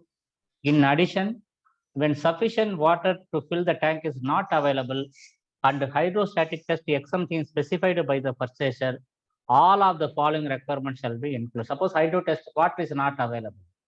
So we don't want to do hydro test, we have to do follow the all of these. First one, the design for the tank foundation bearing capacity and normal excluding and vessel based on 1.1 times specific gravity of the stored product or one whichever is greater. Highlight this one. Second, all tank shell weld intersection and vertical joints meet horizontal shall be radiographed regardless of the thickness. Very important. See, when you are not going for the hydro test, it is not a full radiography of the tank. All T joints where horizontal and vertical meet, radiography is mandatory. Intersection only, radiography mandatory. Then see, the first filling of the shall be conducted according to applicable section of 737, including upward pressure. So when you are filling the tank, not with the hydro test, actual filling of the tank with oil, we have to follow the procedures. Then highlight the D. All radiography and other ND shall be completed prior to starting with the product. So this is the exemption when you are going for the hydrostatic exemption. Now hydrostatic testing requirements. First one. Question. Suppose I can do any welding during hydro test. Yes, it is allowed. If you are doing any welding above 3 feet of the water level, it is allowed. Even roof, you can do any welding because we are filling only the shell, design liquid. Roof welding, you can do it. Or above 3 feet above the water level also, any welding work, we can do it. And suppose there is a leakage in the shell during hydro test, then what we have to do? We have to attend the repair. Reduce the water 1 feet below, then attend the repair, then start filling. So above 3 feet, you can do. So highlight this one. Attachment to the shell defined located at least 3 feet above the water level and the roof appurtenances may be welded during filling of the tank. That is important. Close book question. Then next page. Please go to the 710. Other close book. Then question 5, point number 5. For the following metallurgy described on the data sheets, additional restriction carbon steel. This is important. Open book question. For carbon steel equipment where water contact exceeds 14 days, including filling and draining, consider adding oxygen scavenger and biocide and raise the pH by addition of caustic. That is important. Open book question. Suppose the water will hold for 2 weeks in the tank, then because otherwise you will start corrosion. So we have to add a corrosion inhibitor or caustic soda. We have to add caustic. Okay, that's to avoid the corrosion. That is open book question. Now, this is again very important. What should be the filling rate? So the maximum filling rate less than, this is a bottom core thickness less than 22 mm, top course 12 inch per hour, below top course 18 inch per hour, 22 mm and thicker, top third tank 9 inch per hour, middle third tank 12 inch per hour, bottom third tank 18 inch per hour. So we will work it out. We will do some workout. So let us take one tank. Okay. So here tank diameter is not very important. So what is okay? We will write. What is the tank diameter?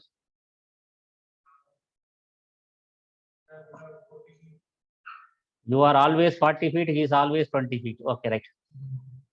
Number of shell courses. Number of shell courses.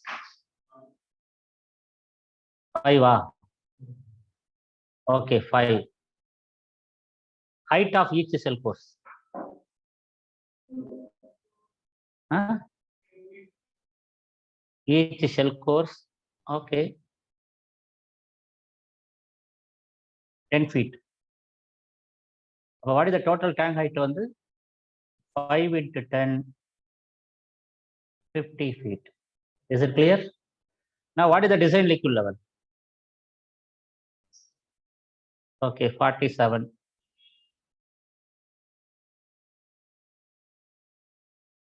(47 feet). That means we are filling 3 feet below the total tank height. You understand? Now, one, I will work it out. Second, you have to work it out. Okay, first one, if the bottom shell course thickness is less than 22 mm, top course filling rate 12 inch per hour. Below top course 18 inch per hour. This is a rule. Okay. Now I will work it out. So suppose you take bottom shell core thickness.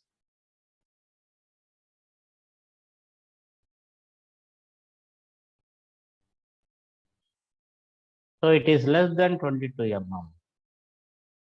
Now, how exam question will ask? They will give the thickness like 15 mm like this. What is the total filling hours? Only they will ask. We have to calculate the total filling hours. First, we will draw the tank.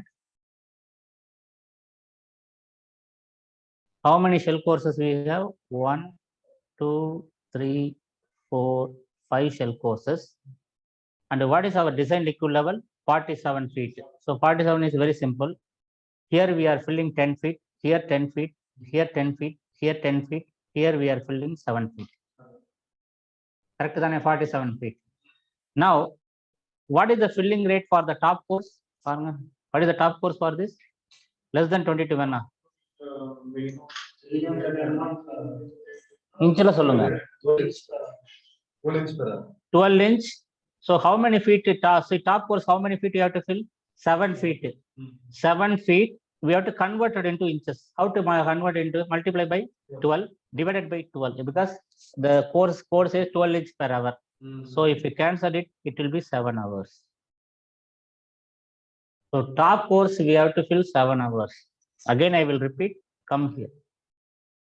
See, top course 12 inch per hour. 1 hour, 1 foot. 12 inch na 1 foot. How many hours? How many feet we have top? 7 feet. 7 hours. This is 7 feet 7. Below top course, what is the rules? 18 inch per hours. So I will write below top course.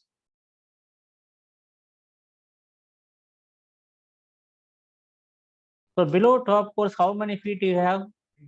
10 or 40. Below top course, all courses are below top course. Total height, how much we have? 40. We have to convert it into inch. 12 divided by 18. Divided by 18. So,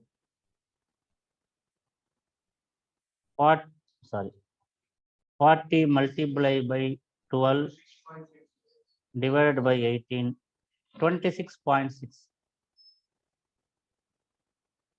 If I add a total 26 colon 33, so we will round it 34 hours.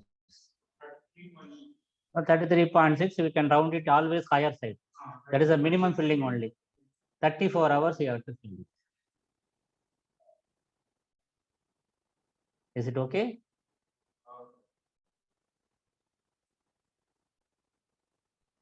Right. Now you copy this and tell me, suppose the bottom course thickness greater than 22 mm, what will be the total hours? Bottom course thick greater than 22 mm.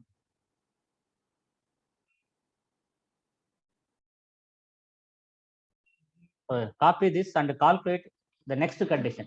If the bottom course thickness is greater than 22 mm, how many hours it will take to fill the tank? This is the one second condition you have to follow. You can see here the test.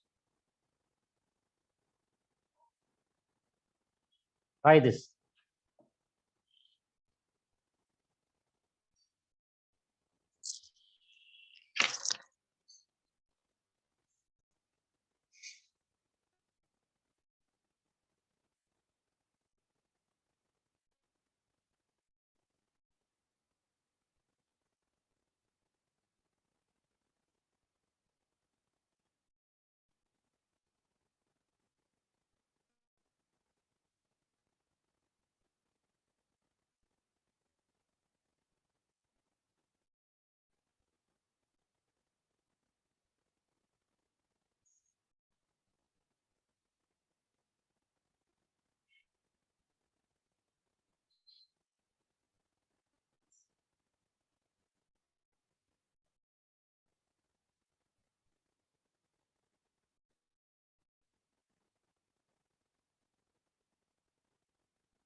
Check பண்ண சொன்னாரு.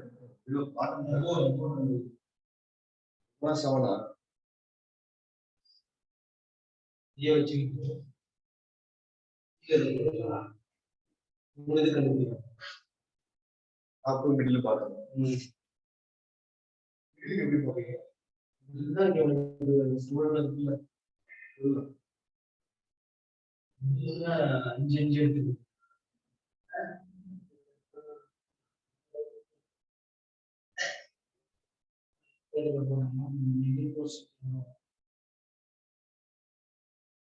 எவ்வளவு value?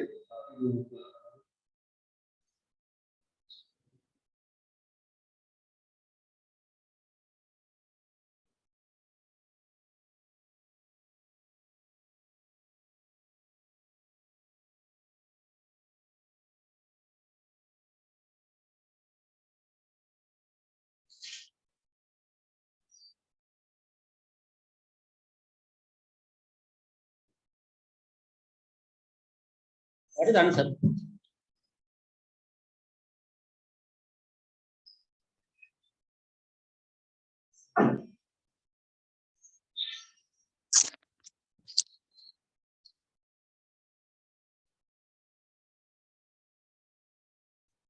So anybody got the answer?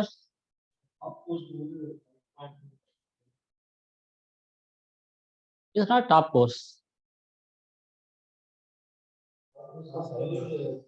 How they given? Okay. Top third, how many? What is the height? It is not 10. Total, what is the fill height? 47 we are filling. Divided by 3. That is the top third, middle third, one third. We have to divide the tank into 3 portions. 47 divided by 3. Okay, so we have to show what are the rules? Top third 9 inch, 12 inch, 18 inch. So first we have to find this. So top third. So 47 total divided by 3. So the total fill height is 47. So 47 divided by 3. So it is a 15.6. So first one, top third,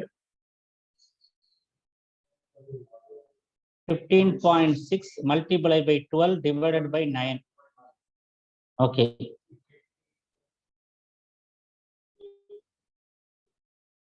$20.8 hours, or you can round it. This all 21 hours. 21. Okay. Middle third, 15.6, 12 divided by 12. That is 15.6 hours, or you can round for 16 hours. Okay. Bottom third,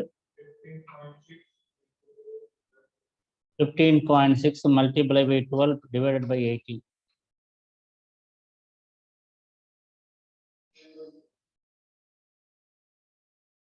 So 10.4. Mid-third இடையில இருக்கிற third. இல்ல எல்லாமே 47 மூணா பிரிச்சுக்கணும். எல்லாமே 15.6 tank 3 போர்ஷனா பிரிச்சுக்கணும். So answer will be 10.4 plus 15.6 plus 21, 47 approximately. 15.6. அதான் மூணா பிரிக்கிறோம் tank. See total tank fill height is 47. So they are given top third மூணா பிரிச்சுக்கணும் tank. So 47 divided by 3 is 15.6. But less than 22 mm தான் top course, below top course. That condition is different. This condition is different.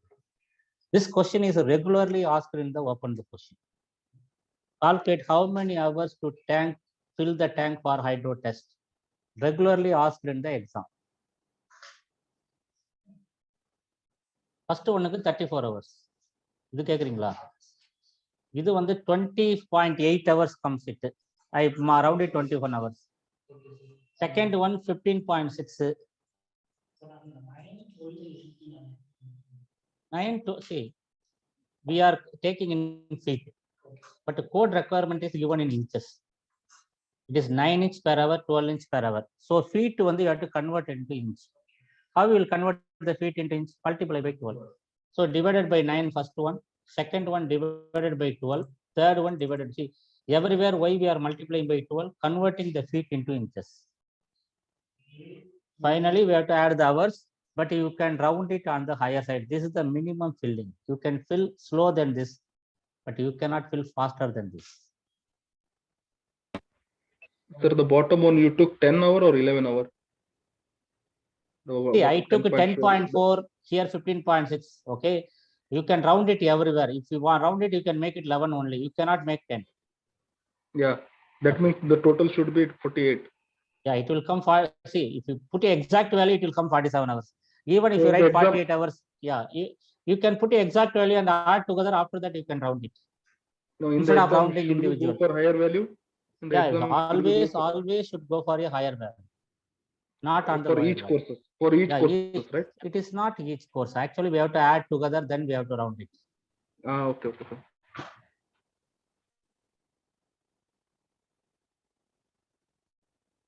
So regularly exam, they are asking one question based on the filling rate. See, some questions are standard question in the AP 653 exam. This is one of the standard. So you should know how to fill it. So only thing that important fact is what is the thickness of the bottom shell course. If the bottom shell course thickness is more than 22 mm, we have to follow the first one. See, bottom shell course less than 22 mm, we have to follow this one. Bottom shell course 22 mm and thicker, we have to follow this. Is it okay?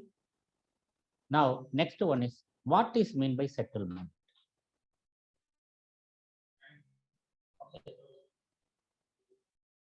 Now, what is settlement? Anybody know?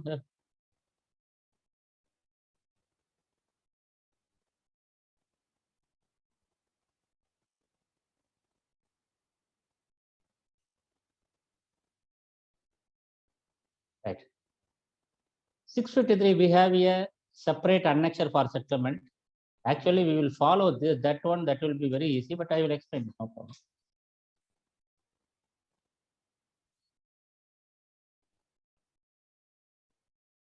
Now, what is settlement?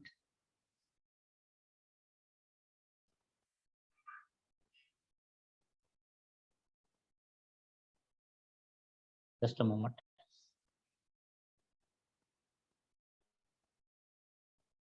Okay.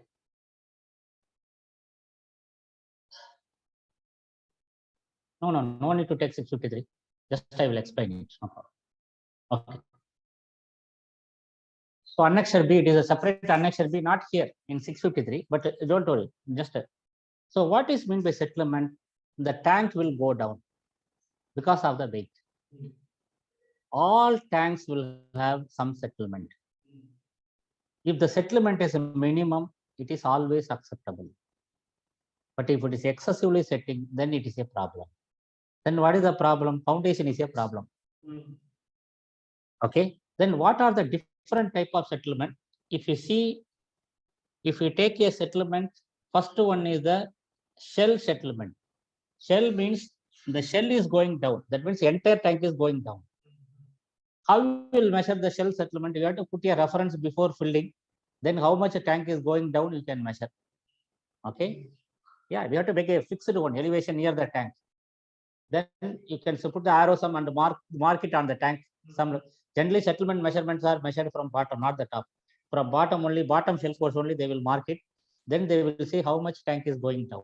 That is called uniform settlements. Uniform settlement means the entire tank is going down. Okay. How we have to measure the settlement? So this is the tank shell. Okay. We have to take minimum 8 readings in a whatever the diameter. First, I will say there is a formula. How many readings I have to take? See, for example, this is my tank diameter. I have to make 4 diametric lines on the shell. Suppose this is the tank shell.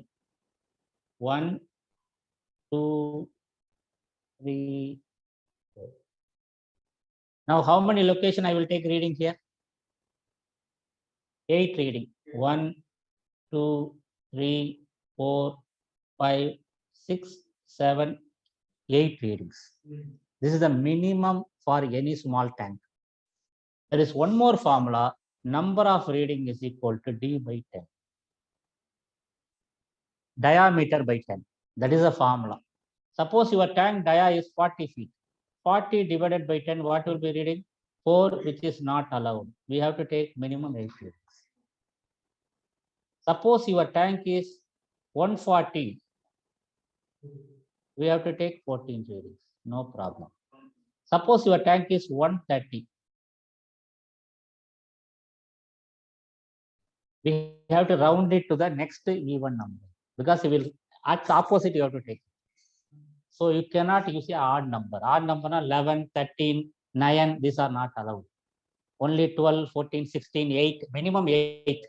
8, 10, 12, 14, like that only we have to take it. Is it clear?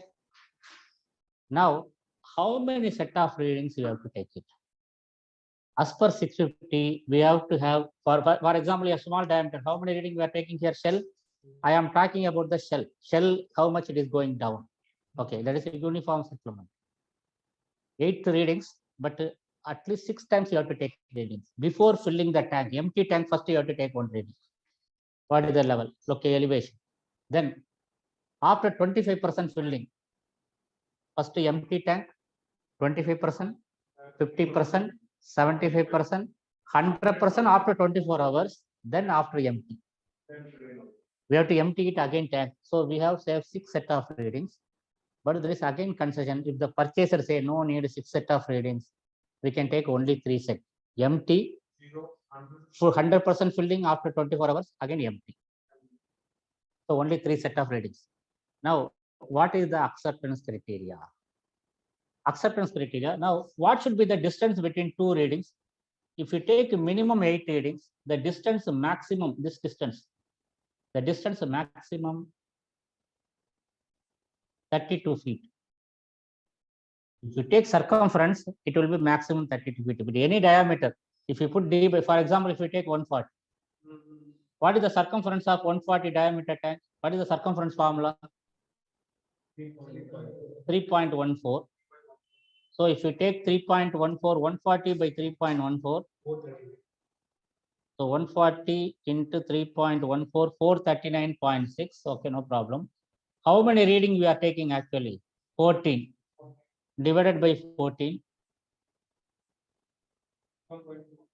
divided by 14. So it will be maximum 32 feet only.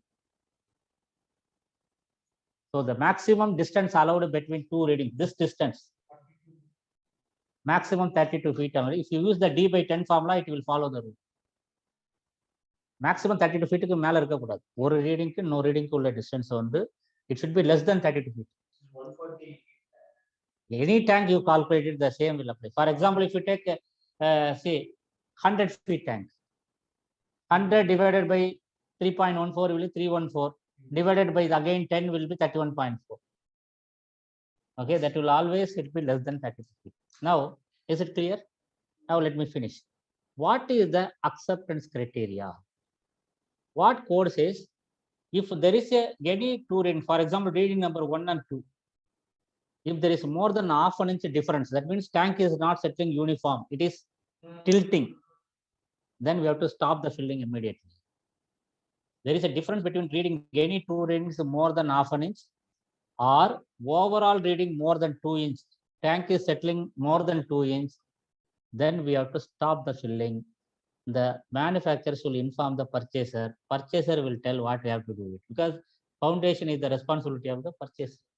He will decide what is the thing you have to do. This is the one. Another one is called bottom settlement. What is meant by bottom settlement? Because of the water weight, but if foundation is not uniform, bottom can have uneven surface instead of straight bottom, because bottom is a very thin sheet, 6 mm only. It is can be because the foundation is flexible, bottom also will be flexible. How we will measure? Same 8 set of readings. You can see here, this is a bottom one. Bottom, inside you have to, every 10 feet you have to take 1 reading. Every 10 feet, we have to put a level gauge, whether it is level. Every 10 feet, but this reading during filling, it is not possible. Who will go inside? So it will be only empty tank. After hydro test, again empty tank, we will check the level of this. So same 8 set of reading, and inside every 10 feet, we have to take readings. Okay. If you Huh?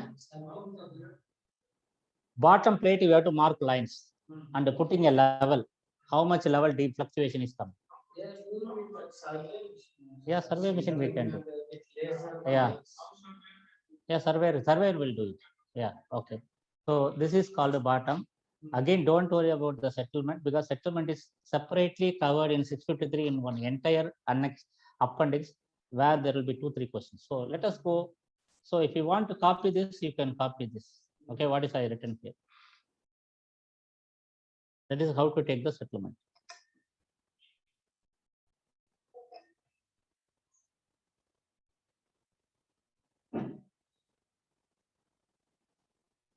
This n is equal to d by 10 formula is not given in 650. It is given in 653, but even 650 question use this formula. It is a very easy to calculate. That is a shortcut method.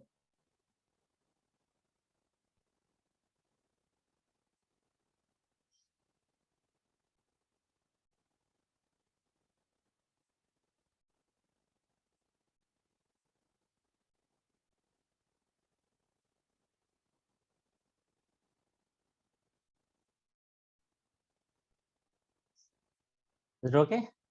Right.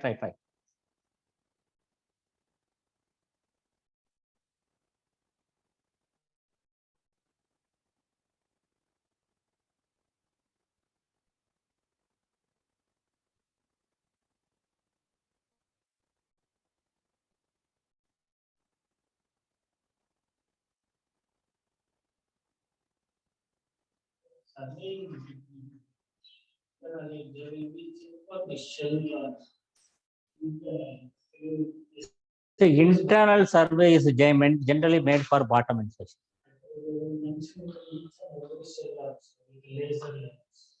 That is not a code requirement. There may be practically doing that, but it's not a code requirement. Okay. Right.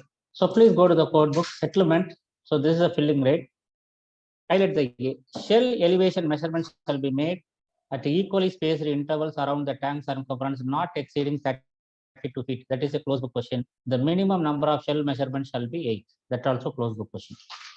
Page number 7-10. Closed book question. So what is the distance? Maximum distance 32 feet.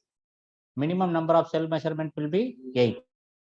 Then highlight this one. 6 set of settlement readings are required. We need a 6 set of settlement readings. 1, before the start of the hydrostatic test. 2, when the tank filled with 1/4 of the test height plus or minus 2 feet. Then half of the test height plus or minus 2 feet. 3/4 of the test height plus or minus 2 feet. At least 24 hours of the tank has been filled with the maximum test height. And then 6 after tank has been emptied. Then the 3 set of settlement 1, 2, 3, 4 may be omitted if specified by the purchaser. That also highlighted. Purchaser says no need to take the filling time. Okay. Then this is important open book question. If settlement measurement specified by the purchaser, any differential settlement greater than half an inch per 32 feet of circumference or a uniform settlement over 2 inches shall be reported to the purchaser for evaluation. Filling the tank shall be stopped until cleared by the purchaser. So code does not say whether it is rejected or acceptable. We have to stop and the purchaser will decide. Shell marking just how there is any calculation for shell based on the same level marking for each shell or like. No, there's nothing given in the code. Okay. The internal bottom, highlight this one. Internal bottom elevation measurement shall be made before and after hydrostatic test. Measurement shall be made 10 feet to measure on diametrical across the tank. The diametrical line spaced equal maximum 32 feet, minimum 4 diametrical. Again 8 readings.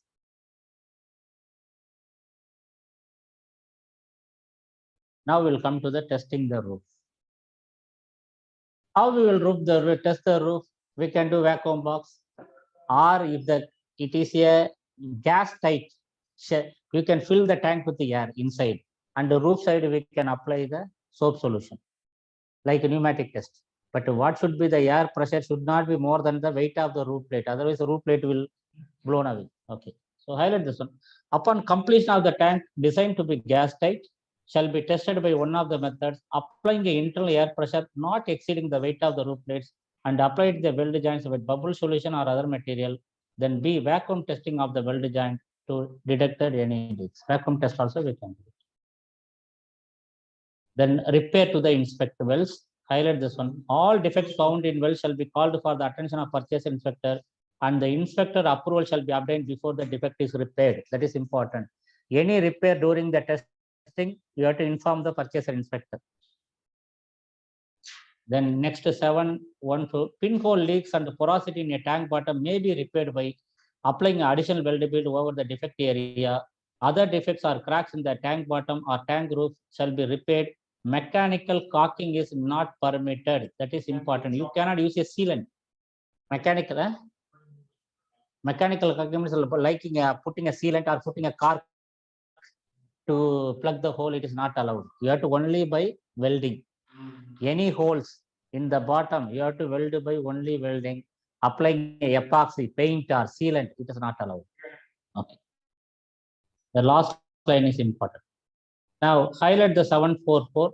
Defects of repairs of defects discovered of the tank has been filled with water for testing shall be made with the water level at least 1 feet below any point repair, or repair have to be made on the near tank with them. So we can reduce the level to 1 feet below the repair area, repair it, then started filling. That is important. Now we will go to the dimension tolerances. Very, very important. Plumbness. Now, what is meant by plumbness? How much a tank is straight? Okay. Yeah. From the top to bottom, what is allowed for the new tank is 1/200. So 1/200 means if the tank height is 200 feet, there is 1 feet deviation allowed from the top to bottom. If the tank is 100 feet, how much allowed? Half feet. 100 feet now, 100 feet and 100 by divided by 200. Then it will be half feet. Half feet means 6 inches allowed. So tank diameter we have to put divided by 200. That is the out of plumbness allowed. Highlight this one. The maximum out of plumbness of the top of the shell relative to the bottom of the shell not exceed 1/200 of the tank height. This is a closed book question. You have to remember this value. The out of plumbness shell core shall not exceed permissible variation received in ASTM A6, A20 or ASTM 480. Even the column, inside column also same 1/200 allowed. This is again important. The maximum out of plumbness in the fixed roof columns, guide poles and other vertical internal component shall not exceed 1/200 of the total height. Sir, Yes. sir, நடுவுல voice break ஆயிடுச்சு sir. Out of plumbness என்ன sir சொன்னீங்க? Out of plumbness top to bottom எவ்வளவு tank straight இருக்கான்னு பார்க்கணும். See, this is tank. Suppose tank is like this. We have to put a plumb here and measure what is the deviation. So top is 0 means bottom it can be 200 feet, 1 feet deviation is allowed. That is out of plumbness. Okay, sir. Thank you. Out of plumbness only they do that. Okay, laser treatment. Out of plumbness on the top to bottom, it is 1 feet. Rough method is using a plumb line. Okay. Now, out of roundness. Roundness means whether the tank is in a round shape. See, out of plumbness means tank is straight or it is tilted. Out of plumbness is roundness means whether the tank is in round shape or the ovality. How we will check? From the bottom shell to bottom 1 feet only we will check the radius. Diameter we will check. So we will check center point. Suppose tank center we will have radius, we will check all the diameters. So radius should be equal. What is the deviation allowed? This is open book question. Radii measured 1 foot above the bottom corner weld shall not exceed the following. Less than 40 feet, half an inch allowed. Radius half an inch means diameter 1 inch allowed. And this is a radius. Radius is another half of the diameter.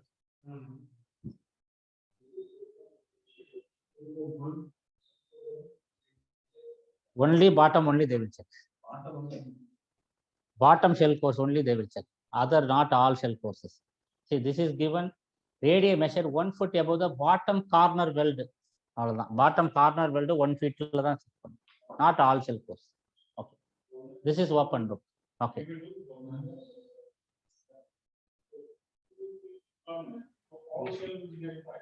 Okay, now Sir, what is meant by, yes, please, sir, this radius is inside radius or outside radius? inside only, we will check inside only. So, but during roundness checking, we do the periphery from outside only, no, not from the inside. Which one? The radius, when we are checking, no, we will do normally we will do it from outside only. No, it So is, should we add the thickness at the time or how? see, how outside radius is, inside radius means we will use a center wire method. We will use a center wire and check. How we'll check outside radius means we have to add the thickness only. That is the only way. If you want to check the out radius, inside radius plus thickness. Okay. Now, what is meant by peaking? What is meant by banding? Peaking means the vertical joint, there is a deviation. Vertical weld, it is deviation is called peaking. Horizontal joint, it means it's not, see, vertical joint is not smooth, it is projected because of the welding, that is called peaking. So we have to use a sweep board. I think there is a YouTube video also there. I will check and show you. Peaking, how to check. Horizontal also we have to use a horizontal weld, there is a folding. That is, it is not straight welding, then it is a banding. How much peaking and banding is allowed? Half an inch. Please remember, peaking means vertical joint, deviation in the vertical joint. How we will measure? We will have a 36 inch with outer radius, mark it with the outer radius board. How much deviation we have to check it. Okay, sweep board we have to use. Peaking at the vertical joint shall not exceed half an inch. Peaking at vertical joint shall be determined using a horizontal sweep board 36 inch long. The sweep board shall be made to the nominal radius of the tank. Outside radius only they will use. Banding, horizontal shall not exceed half an inch. Banding we will check using the vertical board of 36 inch. Straight edge of the 36 inch. Please remember, peaking, banding both are half an inch allowed. The same requirements will repeat in 653 for in-service tank. Then there may be small d. I will explain later. These are closed book questions. Now, how much slope is allowed in the foundation? This is open book question. There are three requirements.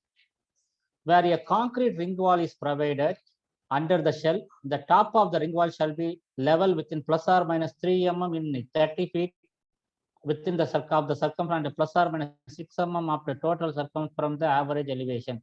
Concrete ring wall, how much deviation allowed is plus or minus 6 mm total. 6 mm variation allowed in the ring wall. Level elevation on the, suppose ring wall round is, how much there is a difference in the ring wall elevation, 6 mm variation allowed. Any what you called 30 feet on the 3 mm allowed. Total there is 6 mm allowed. These are open book, no need to remember. When a concrete ring wall is not provided, suppose you are using only soil foundation without concrete wall, 12 mm, 13 mm allowed deviation. Foundation deviation, how much allowed? 13 mm allowed. Then completely slab foundation we have, completely concrete slab. Again, there is a first 1 feet of the foundation toward the center of concrete ring wall, that is 30 mm plus or minus 3 mm. Then total will be 13 mm allowed. So கொஞ்சம் ஸ்லோவா sir. Okay, no problem. என்ன sir சொன்னீங்க? அந்த concrete எப்படி sir அதுதான் sir சொன்னீங்க? புரியல sir, ரொம்ப ஃபாஸ்டா. First, when there is concrete ring wall, what is meant by concrete ring wall? Center there is no concrete, only the ring wall. Ring is a concrete, so ring should be level everywhere. But if there is a deviation, for example, this is your concrete ring wall. This is your ring wall, and this is your foundation. Foundation is like that. Again, there is a ring wall. So it is a 360-degree ring wall. How much this elevation difference allowed here and there? Total 6 mm allowed. 6 mm variation can be allowed. One. Suppose there is no ring wall. Only we have a soil foundation or other type of foundation. 13 mm deviation in the foundation is allowed. That is second point. Third one is entirely concrete slab. So just completely we have a concrete slab like this. First area 3 mm allowed. This is a, like you will take as a ring wall below. Other area allowed is 13 mm. 13 mm is half an inch variation. Center half an inch variation. Even if you don't understand it, these are open book questions. If they ask, just read that and answer it. That's all. Sir, So there Again, are three types of foundation, right? Yeah, there are 3 types of requirements. There is another The first 4 is one, outer ring. first one. Where a concrete ring wall, there is a separate requirement. Second one, when there is no concrete ring wall, there is a separate requirement. When there is a complete concrete slab, entire foundation is made of concrete, there is a third requirement. Okay. Okay. Sir இதுல வர வந்து variation தான் நம்ம வந்து levelling மெத்தட்ல வச்சு நம்ம வந்து கண்டுபிடிக்கிறோம்ல sir variation. Okay. So how much foundation you can accept, that is the acceptance criteria. Now, when a sloping foundation is specified, where they will use a sloping foundation, suppose they are making any tank construction on the hill area. Because see, hill area, what is the advantage? The hill is made up of rock. No need a separate pad. When they are making rock, they will make little slopes here. Any water will automatically drain. Okay, that is why they are making a sloping foundation. Sloping foundation is provided specified elevation difference about the shall be calculated from the seceded high point. These are not important. Where a concrete ring wall, again 3 mm, just to highlight it, these are not important actually. That's all chapter 7. Chapter 7 is an important chapter which will have around 4 questions. Next we will go to the chapter 8. Actually, this is the last important chapter, chapter 8. Radiography requirements, NDT requirements. It will talk about the NDT requirements. After chapter 8 only very little we have. Inspection, talks about the inspection. Okay. Just a 2 minutes break. After that, a short break. After that, we'll continue.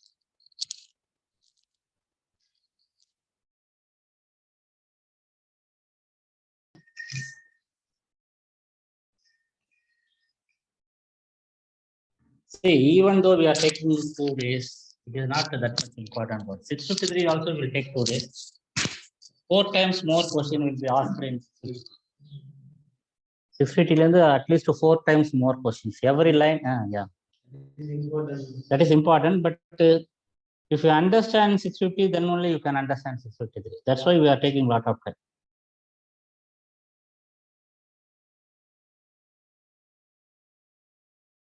Okay, so let us go to the chapter 8. Radiography method. So radiography, again, we will not do any calculations here because this rarely they are asking the exam. Now, highlight this one. For the purpose of this paragraph, plate shall be considered of the same thickness, but the difference is does not exceed 3 mm. For radiography, see, within 3 mm difference, it is always allowed. More than 3 mm only, we have thickened insert plate. We call it as a thickened insert plate. Even misalignment, 3 mm always allowed. Okay. Then which are the joints we have to take radiography? So where you have to take radiography? Shell joints. Shell joints only we have to take vertical, horizontal, and the annular plate also we have to take radiography. So highlight this one. Radiography is shell butt wells, annular plate butt wells, and flush type tank connection with the butt wells. Then radiography examination not required for the following. That is the open book actually. Which one does not require radiography? Roof plate wells not required because they are lap wells. Bottom plate wells not required. Weld joining top angle to roof and shell, that is fillet weld. Weld joining the shell to bottom, that is fillet weld. And weld in nozzle and main way next, that is also that is actually a penetration weld, but it is not required. And the upper tensor welds to the tank. When your attachments, they does not require radiography. This is a open book question. Now, vertical joints. I will explain it.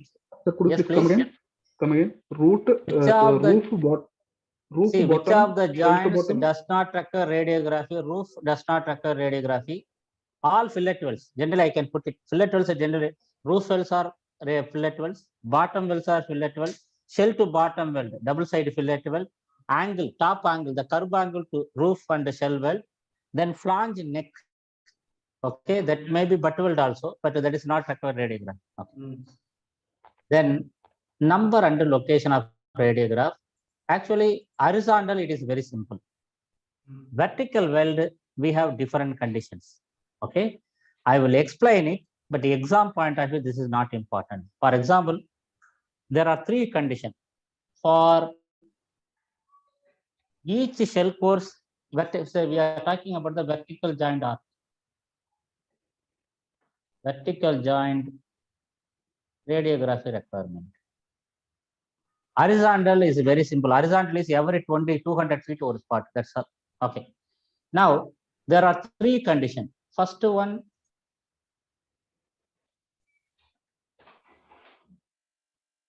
okay. First one, T less than or equal to 10 mm. Second one, for T greater than 10 mm.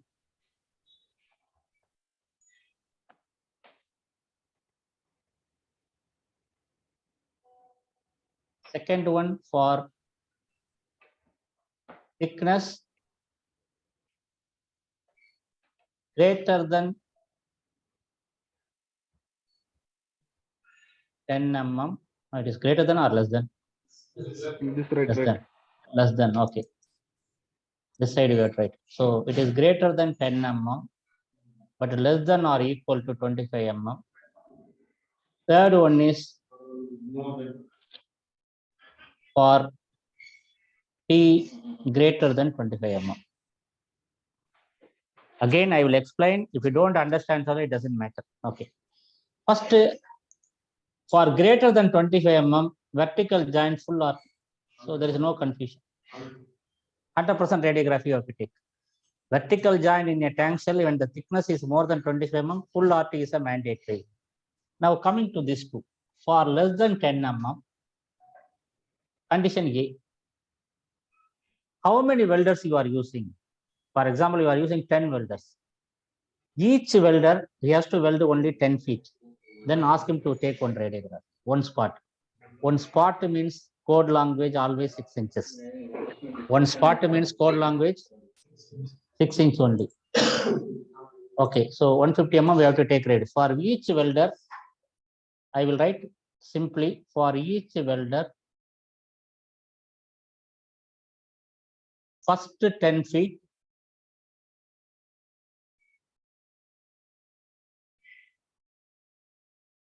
one spot. So this depends on how many welders you are going to use. Just understand this after you can write. Second one, so once you completed, so why we are using this one spot for 10 feet? To check the quality of the welder, whether welder is a good welder or not good welder. So you have to ask him to take only 10 feet weld, then take a spot. If it is okay, he is acceptable. Okay.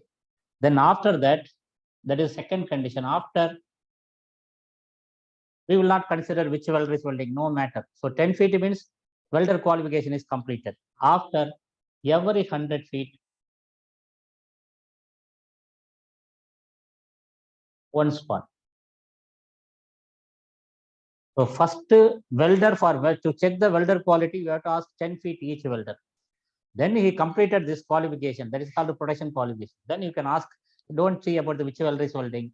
Every 100 feet of the vertical weld, you have to take one spot. Okay. There is a condition in this, at least 25% will, 25% of the spot in T joints we have to take. Suppose you are marking 10 spots after this 100 feet, 10 spot 25 is at least 3 spot you have to take the T joint. The third condition is C, bottom shell course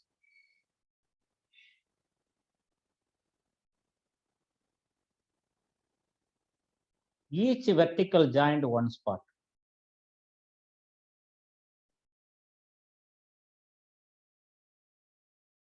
This is above this word. So bottom shell course compulsory. In a bottom shell course is the critical one. In a shell to bottom weld, each vertical joint you have to take one spot. This is the requirement for when the thickness is less than 10 mm. Again, I will repeat. First, you have to check the welder quality. So each welder will weld only 10 feet. Then we will take one spot.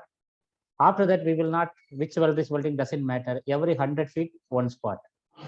There is a condition in the 100 feet spot, at least 25%, we have to cover the T joints. At least minimum 2 T joints you have to take each tank. Okay. The next one, bottom shell course, you have to take one spot for each vertical joint. Suppose you have 10 vertical joint, one spot.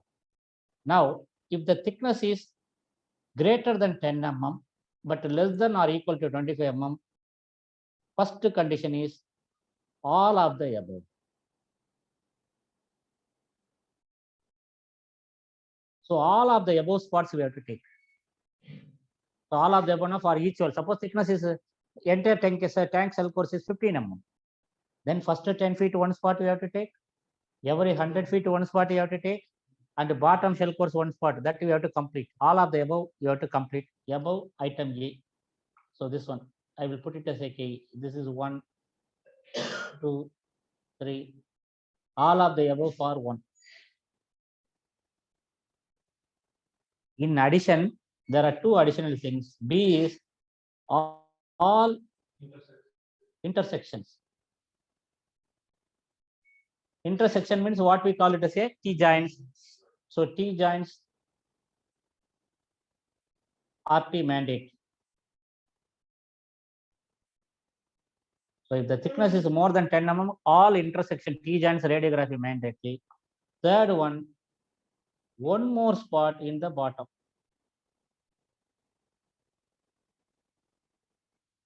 In each vertical joint of bottom course, where we have to take close to the shell to bottom. Close to the shell to bottom level.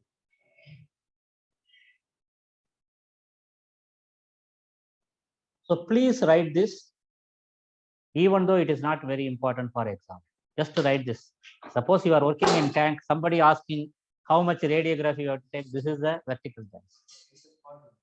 Yeah, bottom level the 2 spot plus T joints. So it will be 3 spots. It look like 3 spots actually. T joints also we have to cover all T joints. 3 location.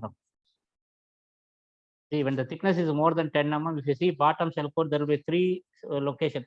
One, see, this one is close to the shell to bottom belt. This one bottom will be, they will generally mark it as a center.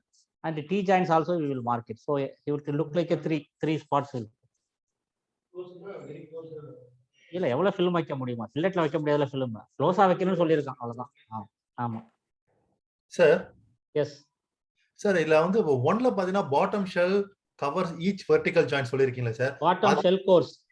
Bottom shell course each vertical joint one spot you have to take. One spot sir.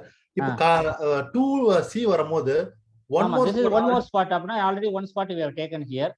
So it will be 2 spots when the thickness is more than 10 mm. இங்க one spot சொல்ல sir each vertical ஸ்பாட்ல sir சொல்லிருக்காங்க. இங்க each vertical joint தாங்க. இங்க என்ன சொல்றீங்க? Each vertical joint. Here also each vertical joint தான். அதே தான் எக்ஸ்ட்ரா ஒன் ஸ்பாட். அங்க தான் நம்ம அந்த பாயிண்ட்ல தான் நம்ம எல்லாமே கவர் பண்ணிட்டோம் சார் வெர்டிகல். அப்புறம் எப்படி சார் திருப்பிங்க வெர்டி? சார் இங்க எடுக்கிறது ஜெனரலா எங்க வேணாலும் மார்க் பண்ணலாம். இது வந்து close to the shell to bottom belt எடுக்கணும்னு கண்டிஷன் கொடுத்துட்டாங்க. Okay sir.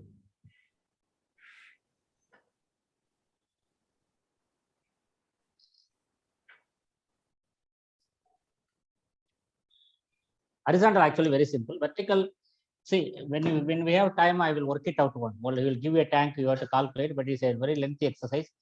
Exam point of view, it is not important. That's why I am not. Otherwise, we can mark a 10 shell course. How many spots you have to take? Sir, for the more than 25 mm, full RT Okay. means It is only vertical joints. Only vertical joints full radiography. Horizontal, whatever the thickness, there is no full radiography. it's not spot radiography, huh? It's 100% radiography. 100% radiography. Full RT means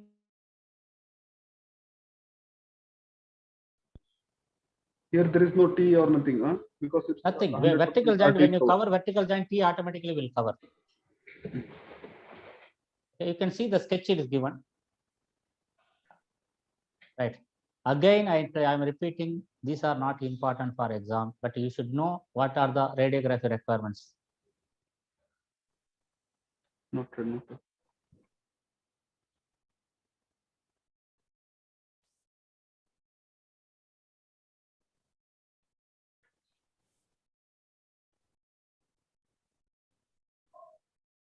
Right. Sir copy பண்ணிட்டு இருக்கேன் sir. Okay. Okay.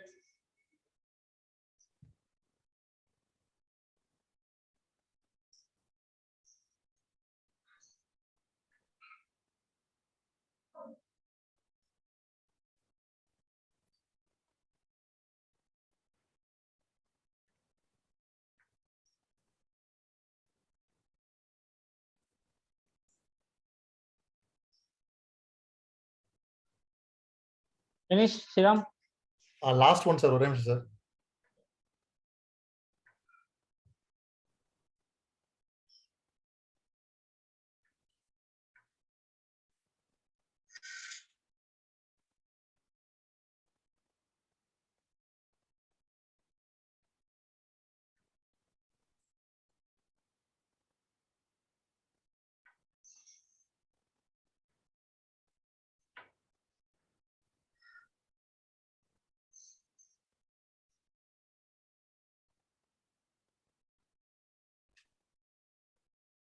Yes, sir. Thank you, sir.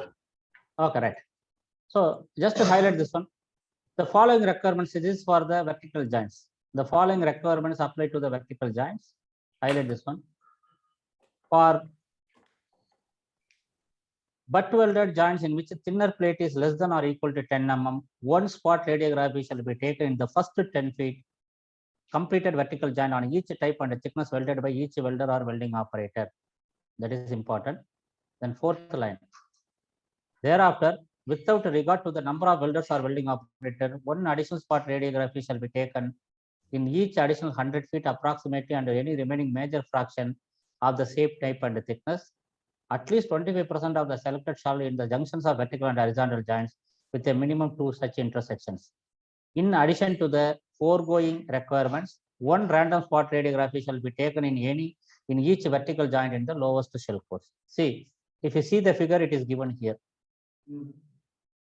For example, you can see this is the vertical joint, bottom shell core 3. The center they are marking actually. One of extra, all vertical joint you have to take one spot. The first one is for this one. You can see the first one. Vertical spot radiograph occurrence item A, first 10 feet and 100 feet. That is a one. So one is first 10 feet and after that every 100 feet we are marking. And T joints at least 25% it should cover in the T joint. That's why one they marked here also. Forget about the two. Two is the horizontal one. Okay. 2 is the horizontal. It is next page. So 1 and 3 less than 10 mm. So 1, what is 1? First 10 feet to one spot. After that every 100 feet. Since 25% cover the T joints, junction they can mark it here 1. Bottom shell course is the 3rd one. Every course we have to. Now next you can see the below sketch. 10 mm to 25 mm. You can see 1 already we have there. 3 already there. 4 means all T joints you have to cover. You can see all the junction they have covered. And 5 means close to the bottom, you have to cover one more spot. 5 we can see close to the bottom. Is it clear, Sriram, now? Sir, Okay, thank you, sir. Okay. Yes, sir. Yes, sir.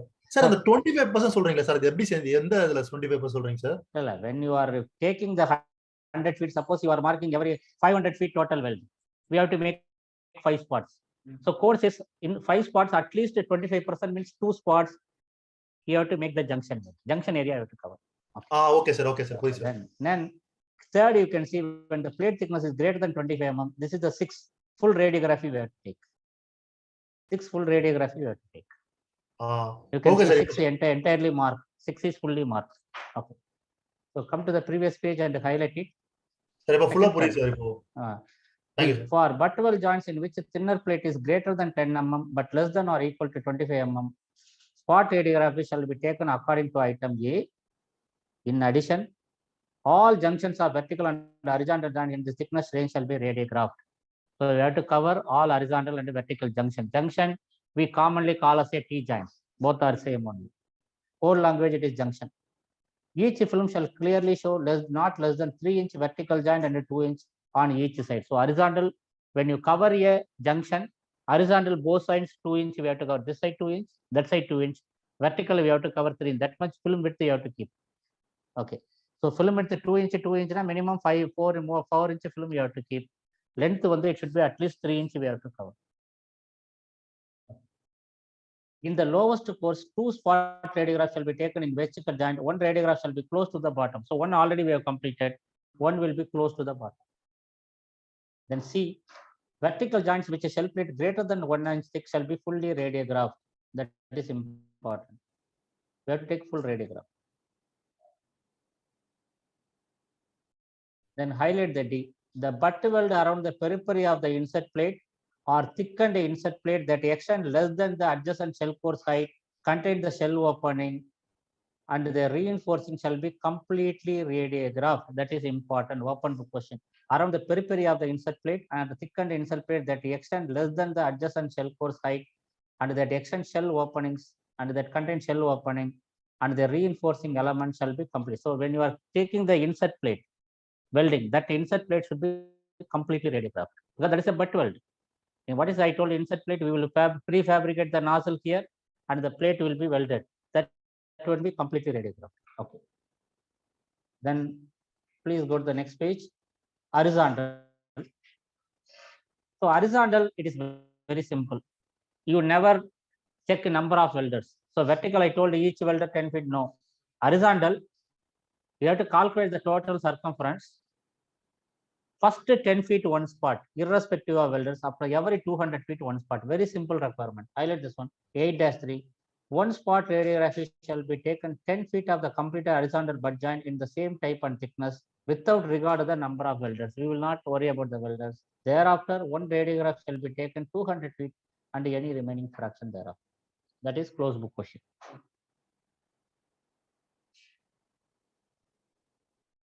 Then 8127 highlight, as welding progress, radiography shall be taken as soon as possible.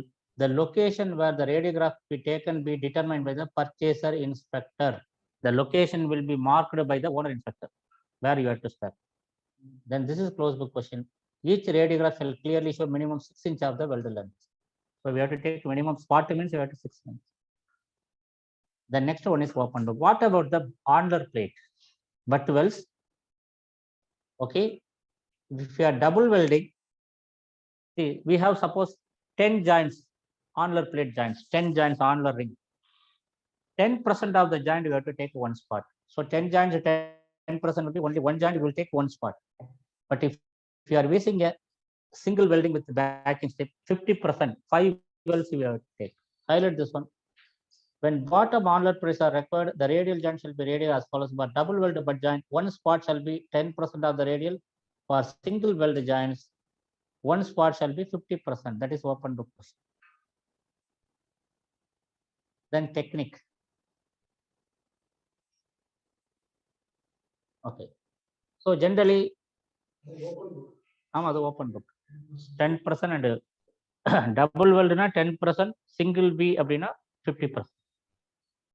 Now, I told you 650 is tougher than other, but the easiest part is there is no acceptance criteria given in 650. So we have to follow section 8 only.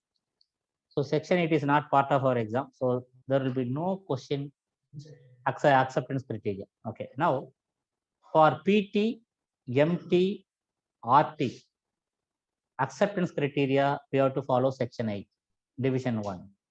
For UT, the acceptance criteria will be agreed between purchaser and the manufacturer. They have to decide which code you have to follow. UT only. UT only. PT, MT, RT, VT, we have to follow section 8. Okay. If you go section 8, for PT, MT, there is no level 2 requirements as per section 8. No need level 2. As per SNTTC only. Only RT, UT, we need a level 2. PT, MT, as per section 8. Manufacturer can certify the technician directly without the employer. You need a written practice. Without employer approval, we can do it. Okay. So highlight this. Radiography examination. Person who perform and evaluate the radiography examination shall be qualified and certified manufacturers meeting the requirements. Level 2 or level 3, ISO standard or ISO standard 9712. Level 1 person may be used if they given written acceptance by level 2, level 3. So radiography can be interpreted by level 1 also.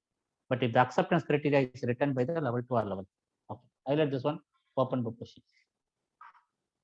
Then reinforcement. See, there are 2 reinforcement table given in 650. Please don't confuse it during the exam. The first table is, suppose you are marking some location for radiography. That area, what is the maximum reinforcement allowed? You have to follow this table. Another table, after maybe 5 pages, visual. When you are taking visual, what is the maximum reinforcement allowed? You have to follow that table. What is the difference between this and that is, in the visual, we have separate acceptance criteria for horizontal and vertical joints. Radiography, it is not horizontal. Wherever you mark, that is a maximum reinforcement. So highlight this one. The finished surface of the weld reinforcement at the location of radiograph, where you are going for radiograph, shall either be flush with the plate or a reasonably uniform, not to exceed the following value. This is open book question. Again, I will repeat. Exam, they ask open book, don't refer that table. That is for visual. This is for radiograph. Visual, we have vertical and horizontal separate requirements. Generally, which joints they will allow more reinforcement, vertical or horizontal? Horizontal, because vertical joints are more critical. So this is open book, just to mark it open book. Now, acceptance criteria, highlight this one. Wells examined by radiography shall be judged acceptable UW 51B. So you have to follow UW 51 full radiography requirements.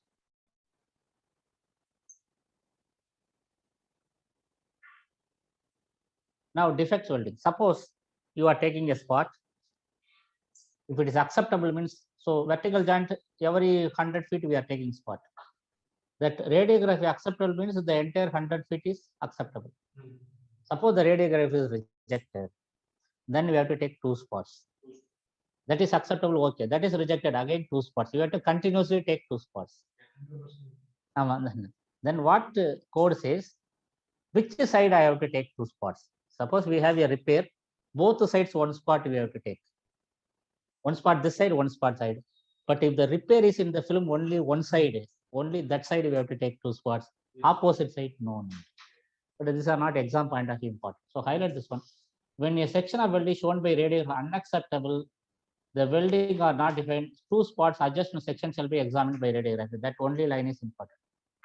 Others are not important. Then please go to the next page, 8182. So after the structure is completed, the film shall be property of the purchaser unless otherwise agreed by one. So we have to hand over the film to the owner unless otherwise agreed. Then MPI, highlight this one. When magnetic particle examination is specified, the method examination shall be Article 7 ASME. I told MPI there is no level 2 qualification, manufacturer can certify, that is the A, 823A. The manufacturer shall determine each magnetic has vision, Jaeger 2 for a distance not less than 12 inch. That is open book question, or closed book. Then 824, acceptance standard accordance with the section 8. So you have to follow section 8 only. These are not very important. We will just go a little fast. Then UT, highlight the 8325. Acceptance standard shall be agreed upon by purchaser and the manufacturer. So I told the UT, we will not follow section 8. Then visual. Acceptance, we will not follow section 8. It will be agreed between the purchaser and the manufacturer. Then we will go to the visual. Okay. So the manufacturer shall determine. So again, it is a manufacturer can certify. Again, I will repeat. PT, MT, BT, as per section 8, no level 2 qualification is mandatory. Level 2 qualification means the employer means the NDT contractor should write a written practice and qualify the technician. But that is required for only RT and UT as per section 8. PT, MT, manufacturer means the fabrication contractor can certify if he knows that person is capable. Okay, that is same one. PT and the VT. Okay. Now, what are the not acceptable? Highlight this one, 852. A weld shall be accepted by visual examination if the inspection shows the following. First, A, there are no crater cracks. Crater cracks are not allowed. Other surface cracks or arc strikes in the adjacent to the welded joints. This is a closed book question. Which are not acceptable during visual? Crater cracks. You know what is crater cracks? Stop point. Crater cracks are not allowed. Then surface cracks are not allowed. Arc strikes are not allowed. Even base metal arc strikes are not allowed. Then undercut, another important open book. Maximum permissible undercut is 0.4 mm depth for vertical joint, 1/64 inch. That is vertical oriented permanent attachments, nozzle, all this, and 0.8 mm for horizontal. Anything horizontal 0.8 mm, vertical 0.4 mm. That is a open book question. Then how much porosity is allowed? The frequency of surface porosity does not exceed 1 cluster, 1 or more pores in any 100 mm length. Any 100 mm, 1 cluster is allowed. What is the size of cluster means group of porosity. What is the diameter of the cluster is maximum 2.5 mm. Highlight this one. And this is the reinforcement allowed. Mark it as a open book in the visual area. I told you vertical we have a separate requirement, horizontal we have a separate requirement. That is open book question. Then vacuum testing. Now, vacuum testing, generally there will be one question regarding vacuum testing is a very important testing in the tanks. First one, what is the dimension of the vacuum box? It should have width approximately 6 inch and length approximately 30 inch. That is 150 to 750. Now, what should be the, it is like the same other requirements will always like a PT. What should be the surface temperature, vacuum box? 40 to 125 degree Fahrenheit. Surface temperature, 40 to 125 degree Fahrenheit. How much time you have to keep the vacuum box? At least 5 seconds, or you should be able to inspect. Then how much overlap vacuum box? 2 inch, 50 mm overlap. These are the key points. So highlight this one. Vacuum box is performed using a testing box 6 inch and 30 inch long with a clear window on top, which provides, this is closed book question, you have to remember. 6 inch width, 30 inch long. Then vacuum box testing shall be performed according to a written procedure prepared by the manufacturer. The procedural record performing visual verifying, these are not important. Now this is very important open book. How much vacuum you have to maintain? There are two vacuums. A partial vacuum of 21 kPa or 3 psi to 5 psi shall be used for the test. That is the requirement, 3 to 5 psi. Open book question. If specified by the purchaser, second partial vacuum by 8 to 10 psi shall be performed for very small leaks. We have to maintain more vacuum. First one 3 to 5, but the purchaser wants the small leaks, then it will be 8 to 10. Then this is the manufacturer determine the each vacuum box. Then 865. The vacuum shall have at least 2 inch overlap. That is closed book question.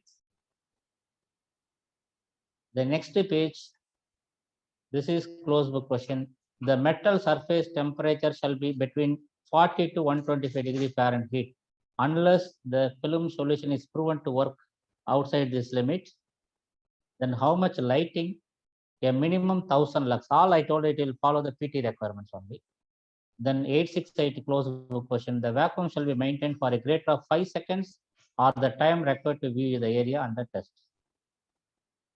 Then any leakage is not allowed. See, it is, as I used to tell, when if you go to any our tire puncture shop in how they will test whether tire is punctured or not. They will have a water and immerse it.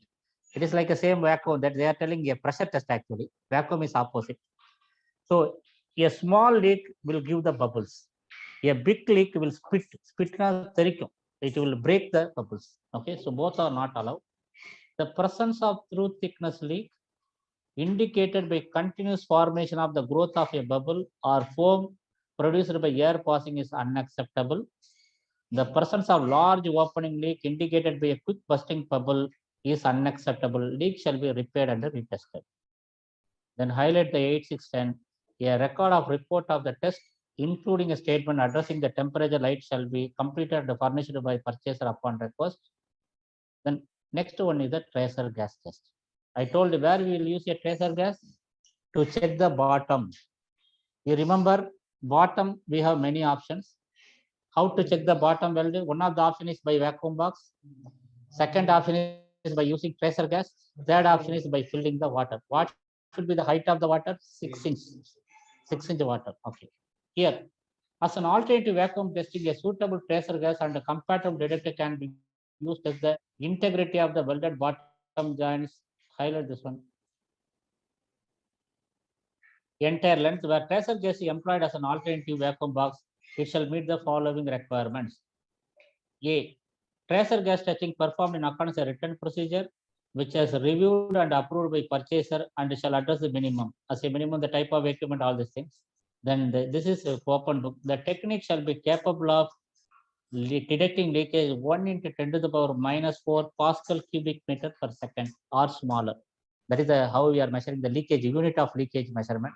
That 1 into 10 to the power minus 4 Pascal cubic meter second. Install chapter 8. The recording stop பண்ணுமா?